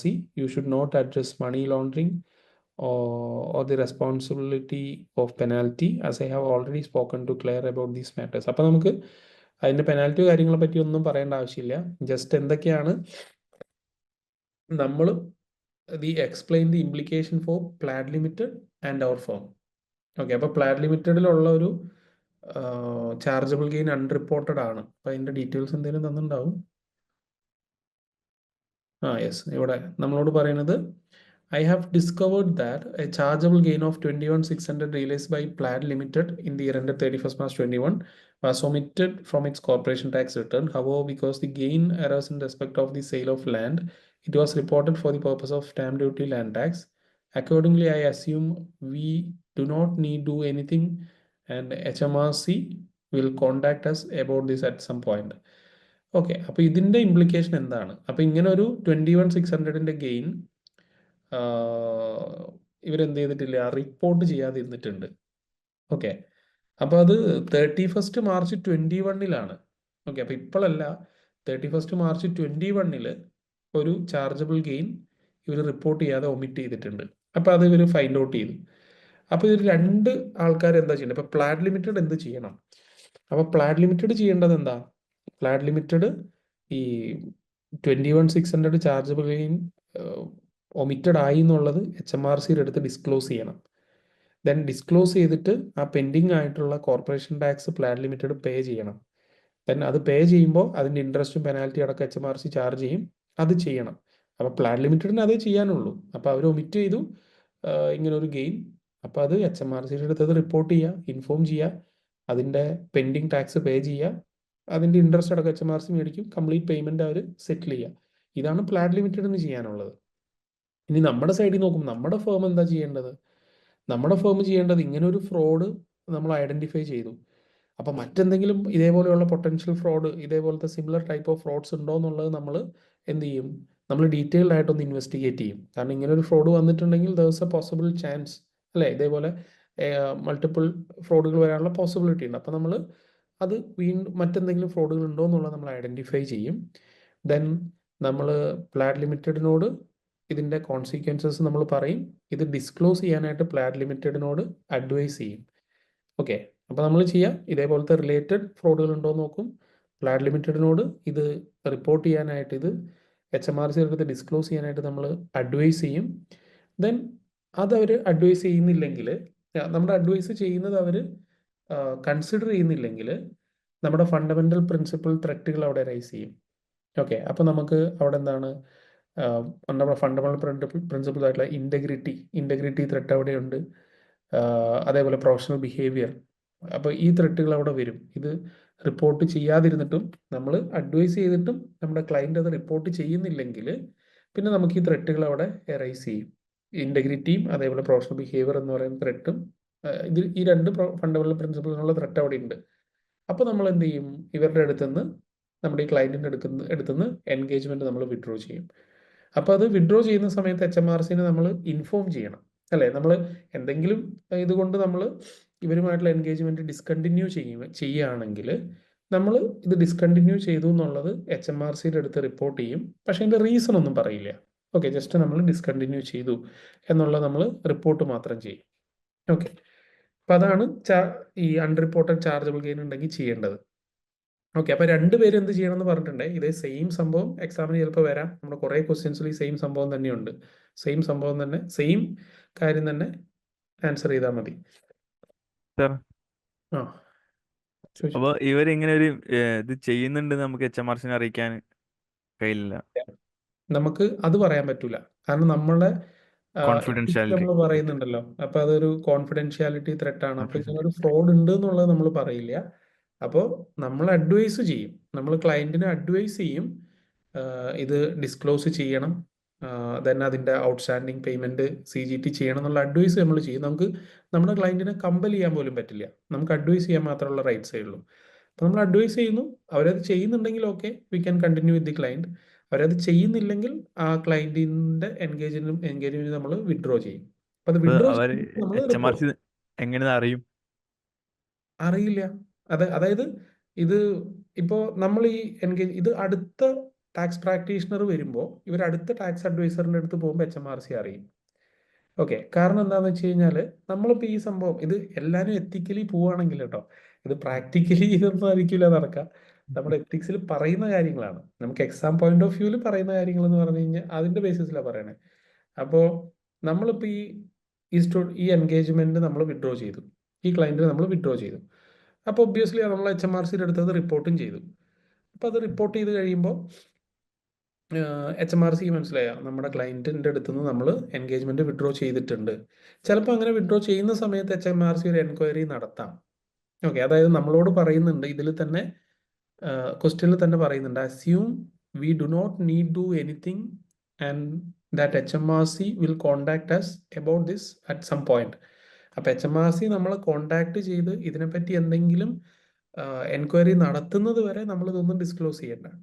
അപ്പോൾ നമ്മൾ ഈ എൻഗേജ്മെൻറ്റ് വിഡ്രോ ചെയ്യുന്ന സമയത്ത് ഇൻ കേസ് HMRCക്ക് എന്തെങ്കിലും, ഇപ്പോൾ ഇതേപോലെ മുമ്പൊരു ടാക്സ് അഡ്വൈസർ ഉണ്ടായിരുന്നത് ഈ സംഭവം കൊണ്ട് വിഡ്രോ ചെയ്തു എന്ന് വിചാരിക്കും, എൻഗേജ്മെൻറ്റ് വിഡ്രോ ചെയ്തു, അതിന് ശേഷമാണ് നമ്മുടെ അടുത്ത് വരണേ, നമ്മളിത് ഐഡൻറ്റിഫൈ ചെയ്തു, നമ്മളും വിഡ്രോ ചെയ്തു. അപ്പോൾ കണ്ടിന്യൂസ്ലി 2-3 ടാക്സ് അഡ്വൈസേഴ്സ് ഈ എൻഗേജ്മെൻറ്റ് വിഡ്രോ ചെയ്യുകയാണ്. അപ്പോൾ ഒബ്വിയസ്ലി HMRCക്ക് ഒരു ഇത് തോന്നാം, ഇതൊരു സസ്പീഷ്യസ് ആയിട്ട് തോന്നാം. അപ്പോൾ HMRC നമ്മുടെ അടുത്ത് എൻക്വയറി ചെയ്യും, നമ്മൾ എന്തുകൊണ്ട് അത് വിഡ്രോ ചെയ്തു. അപ്പോൾ നമ്മുടെ പ്രീവിയസ് ടാക്സ് അഡ്വൈസറിൻ്റെ അടുത്തും ചോദിക്കും, അവരുടെ അടുത്തും ഇതിൻ്റെ എൻക്വയറി നടത്തും. അപ്പം അങ്ങനെ ഐഡൻറ്റിഫൈ ചെയ്യാം. അപ്പൊ ഡിസ്ക്ലോസ് ചെയ്യണ കുഴപ്പമൊന്നുമില്ലല്ലേ? അപ്പം ഡിസ്ക്ലോസ് ചെയ്യാൻ പറ്റില്ല, അത് നമ്മൾ HMRC ഐഡൻറ്റിഫൈ ചെയ്ത് കഴിഞ്ഞിട്ട് ഡിസ്ക്ലോസ് ചെയ്യാൻ പറ്റില്ല. ഓക്കെ, നമ്മൾ മറ്റേ സെൽഫ് അസസ്മെന്റ് ഇതിൽ പറയുന്നില്ലേ, അതായത് കംപ്ലയൻസ് ചെക്ക് വൺസ് സ്റ്റാർട്ട് ചെയ്ത് കഴിഞ്ഞാൽ പിന്നെ വേറൊരു ചേഞ്ചസും വരുത്താൻ പറ്റൂല. അല്ല, നമ്മളല്ല, മീൻസ് ടാക്സ് അഡ്വൈസറോട് കാര്യങ്ങൾ ചോദിച്ചു കഴിഞ്ഞാൽ അപ്പോൾ അവർക്ക് ഡിസ്ക്ലോസ് ചെയ്തൂടെ? അപ്പോൾ കോൺഫിഡൻഷ്യാലിറ്റി ഒന്നും നോക്കേണ്ട ആവശ്യമില്ലല്ലോ. അപ്പോൾ നോക്കണ്ട, നമ്മുടെ അടുത്ത് HMRC ചോദിച്ചു കഴിഞ്ഞാൽ നമുക്ക് പറയാം, അതുവരെ നമ്മൾ ഡിസ്ക്ലോസ് ചെയ്യൂല. ഓക്കെ, സോ ഇതാണ് നമ്മുടെ ആ ഒരു എത്തിക്സിന്റെ പാർട്ട് ഇതാണ്. ഇനി നമുക്ക് അടുത്തത് റിപ്പോർട്ടിന്റെ അടുത്തത് ഒരു 14 മാർക്കിന്റെ ക്വസ്റ്റ്യൻ, അതാണ് ലാസ്റ്റ് റിക്വയർമെന്റ്. ഓക്കെ, അപ്പോൾ Laura gift of shares in VYC limited. Okay, അപ്പോൾ അതും കൂടി ഒന്ന് നോക്കാം. അപ്പോൾ അതിൽ റിക്വയർമെന്റ് പറയുന്നത് explain the circumstances which would result in the maximum IST liability on this gift. അപ്പോൾ എന്തോ ഒരു ഗിഫ്റ്റ് കൊടുത്തിട്ടുണ്ട്, അവിടെ വരാവുന്ന മാക്സിമം IST ലയബിലിറ്റി എത്രയാണ്, and provide calculation of the amount. അപ്പോൾ IST എത്ര എമൗണ്ട് വരും. Then when explaining the maximum IST liability, you should focus on the date on which Laura's future death may occur and the availability of BPR. Okay, അപ്പോൾ BPRന്റെ availability എന്ന് death ആയാൽ maximum tax വരും അത് ചോദിച്ചിട്ടുണ്ട്. Then explain whether Laura is a right to assume that capital gains tax gift holdover relief will be available in respect of this. അപ്പോൾ എന്തൊരു gift കൊടുത്തിട്ടുണ്ട്, shares ആണ്, ഗിഫ്റ്റ് ഓഫ് ഷെയർസ് ആണ്. അപ്പോൾ അതിൻ്റെ മാക്സിമം വരുന്ന IST CGT റിലേറ്റഡ് ആയിട്ടുള്ള കാര്യങ്ങളാണ്. അപ്പോൾ അത് എക്സിബിറ്റ് 2-ലുണ്ട്. സോ നമുക്ക് എക്സിബിറ്റ് 2 ഒന്ന് നോക്കാം. മക്കളെ എക്സിബിറ്റ് 2 ഇതൊന്ന് ചെയ്യണതിൻ്റെ മുമ്പ് ജസ്റ്റ് ഒരു 10 മിനിറ്റ്സ് ബ്രേക്ക് എടുത്തിട്ട് നമുക്ക് സ്റ്റാർട്ട് ചെയ്യാം. അപ്പോൾ 10:05 ഒരു 10:15 ആകുമ്പോൾ നമുക്ക് റീസ്റ്റാർട്ട് ചെയ്യാം, എന്നിട്ട് ഈ ക്വസ്റ്റ്യൻ ചെയ്യാം. വലിയ ക്വസ്റ്റ്യൻ അല്ലേ, കുറച്ചും കൂടി സമയം എടുക്കും. Okay, so let us start by 10:15. ഓ ചോദിച്ചോ. ഈ കാൽക്കുലേഷൻ ഒക്കെ ഇപ്പൊ ഇത്ര വരുന്നുണ്ടോ? പുതിയ ക്വസ്റ്റ്യൻസിലൊന്നും ഇത്രയും കാൽക്കുലേഷൻസ് ഇല്ലല്ലോ. ഇല്ല, നമുക്ക് പഴയ ക്വസ്റ്റ്യൻ ആയതുകൊണ്ട് ഇത്രയും കാൽക്കുലേഷൻസ് ഇല്ലേ? ചിലപ്പോൾ ചോദിക്കാം, കാരണം ഇവരുടെ കാര്യം ആയതുകൊണ്ട് ചില സെഷനിൽ കാൽക്കുലേഷൻ ആയിരിക്കും കൂടുതൽ വരാം, ചിലതിൽ കാൽക്കുലേഷൻ. പക്ഷെ കഴിഞ്ഞൊരു 2-3 സെഷനിൽ തിയററ്റിക്കൽ ആയിട്ടുള്ളതായിരുന്നു കൂടുതൽ, പക്ഷെ അതിനു മുമ്പുള്ള സെഷൻസിൽ 1-2 സെഷനിൽ കാൽക്കുലേഷൻസ് ആയിരുന്നു കൂടുതൽ. അപ്പോൾ ഇവർ എങ്ങനെ ചോദിക്കാന്ന് പറയാൻ പറ്റൂല. ഓക്കെ, അപ്പോൾ ഇത് ചോദിച്ചാൽ എക്സ്പ്ലെയിൻ എന്നാണെന്നുണ്ടെങ്കിലും തിയററ്റിക്കലി എക്സ്പ്ലനേഷൻ ഉള്ള ക്വസ്റ്റ്യൻ ആണെങ്കിലും കാൽക്കുലേഷൻ റിലേറ്റഡ് ആയിട്ട് തന്നെയാണല്ലോ ചോദിക്കാം. അപ്പോൾ പാസ്റ്റ് എക്സാമിൽ ഓൾറെഡി ഓൾമോസ്റ്റ് ക്വസ്റ്റ്യൻസ് മുഴുവനും ഈ തിയററ്റിക്കലാണ് കൂടുതൽ, കണ്ടന്റ് കുറവാണ് ആൻസേഴ്സിലൊക്കെ. ആ അതായത് ഇപ്പൊ റീസെന്റ് അത് അപ്പൊ ഈ പഴയ ക്വസ്റ്റ്യൻ നമ്മൾ ഇതിൽ ഇപ്പൊ ഞാനിപ്പോ അന്ന് ലിസ്റ്റ് ഉണ്ടാക്കി നമുക്ക് ചെയ്യാന്നും പറഞ്ഞിട്ട് പറഞ്ഞ ക്വസ്റ്റ്യൻസിൽ കണ്ടന്റുകൾ കൂടുതൽ വരുന്ന ക്വസ്റ്റ്യൻസ് ആണ് ചെയ്യുന്നത്. അപ്പോൾ നമ്മൾ ലിസ്റ്റിലിട്ട ക്വസ്റ്റ്യൻസ് നോക്കിയാൽ മനസ്സിലാവും ഓൾമോസ്റ്റ് എല്ലാ ക്വസ്റ്റ്യൻസിലും 3-4 ടാക്സ് മിനിമം 3 ടാക്സ് ടൈപ്പ് എങ്കിലും ടെസ്റ്റ് ചെയ്യുന്നുണ്ട്. അതിപ്പോൾ നമ്മുടെ ഇത് എടുത്തു കഴിഞ്ഞാലും സെക്ഷൻ ബി ക്വസ്റ്റ്യൻ എടുത്തു കഴിഞ്ഞാലും അതിൽ മാക്സിമം കണ്ടന്റ് കവർ ആവുന്ന രീതിയിലുള്ള ക്വസ്റ്റ്യൻസ് ആണ് നമ്മൾ ആ ഷെഡ്യൂളിൽ ഇട്ടിട്ടുണ്ടായിരുന്നത്. ഇപ്പൊ റീസെന്റ് വന്ന സാധനങ്ങളിലൊക്കെ എക്സ്പ്ലനേഷൻ കൂട്ടി കണ്ടന്റ് കുറച്ചിട്ടാണ് വന്നിട്ടുള്ളത്. പിന്നെ കണ്ടന്റ് റീസെന്റ് ഉള്ളതിൽ കണ്ടന്റ് കുറയാനുള്ള വേറൊരു റീസൺ എന്ന് പറഞ്ഞാൽ പ്രൊഫഷണൽ മാർക്കും ഉണ്ട്. അപ്പൊ ഈ ക്വസ്റ്റ്യൻസ് എന്നൊക്കെ പറഞ്ഞു കഴിഞ്ഞാൽ പഴയ ക്വസ്റ്റ്യൻസ് ആണ്. അപ്പൊ പ്രൊഫഷണൽ മാർക്ക് വരുന്നതിന് മുമ്പുള്ള ക്വസ്റ്റ്യൻസ് ഒക്കെ തന്നെ പ്രൊഫഷണൽ മാർക്കും കൂടി ഇൻക്ലൂഡ് ചെയ്ത് അങ്ങനെയാണ് അവർ തന്നിരിക്കുന്നത്. കപ്ലാനിൽ തന്നിരിക്കുന്ന ക്വസ്റ്റ്യൻസ്. അപ്പൊ അതുകൊണ്ടാണ് അപ്പൊ 20 മാർക്കിന്റെ ഒരു ഡിഫറൻസ് ഉണ്ടല്ലോ. ഇപ്പൊ 50 മാർക്കിന്റെ ക്വസ്റ്റ്യൻ ആണെങ്കിൽ 10 മാർക്കിന്റെ ഒരു ഡിഫറൻസ് ഉണ്ടല്ലോ. പഴയ അതേ ക്വസ്റ്റ്യൻ തന്നെ അതിലേക്ക് പ്രൊഫഷണൽ മാർക്ക് ആഡ് ചെയ്തിട്ടാണ് ക്വസ്റ്റ്യനിലുള്ളത്. അപ്പൊ അതുകൊണ്ടാണ് കണ്ടന്റ് ഒരു 10 മാർക്കിന്റെ ഡിഫറൻസ് എന്തായാലും ഉണ്ടാവും പഴയ ക്വസ്റ്റ്യൻസിൽ. ഓക്കെ, ഈ ക്വസ്റ്റ്യൻ ഒക്കെ ചെയ്ത് പോവാണെങ്കിൽ നമുക്ക് മെയിൻ എക്സാം വലിയൊരു ബുദ്ധിമുട്ട് വരാറില്ല. കാരണം ഇതൊക്കെ അത്യാവശ്യം ഒരു അഡ്ജസ്റ്റ്മെന്റ്സ് നല്ല രീതിയിൽ വരുന്ന ക്വസ്റ്റ്യൻസാണ്. അപ്പൊ ഇതിന്റെ മേലൊന്നും ഈ ഗ്രൂപ്പ് റിലീഫിലും ഇങ്ങനത്തെ സാധനങ്ങളൊന്നും ഇതിന്റെ മേലേക്കൊന്നും ക്വസ്റ്റ്യൻ ഞാൻ കണ്ടിട്ടില്ല. അപ്പൊ അതുകൊണ്ടാണ് ഈ ക്വസ്റ്റ്യൻ നമ്മൾ ചെയ്യണേ. ഓക്കെ. ഓക്കെ.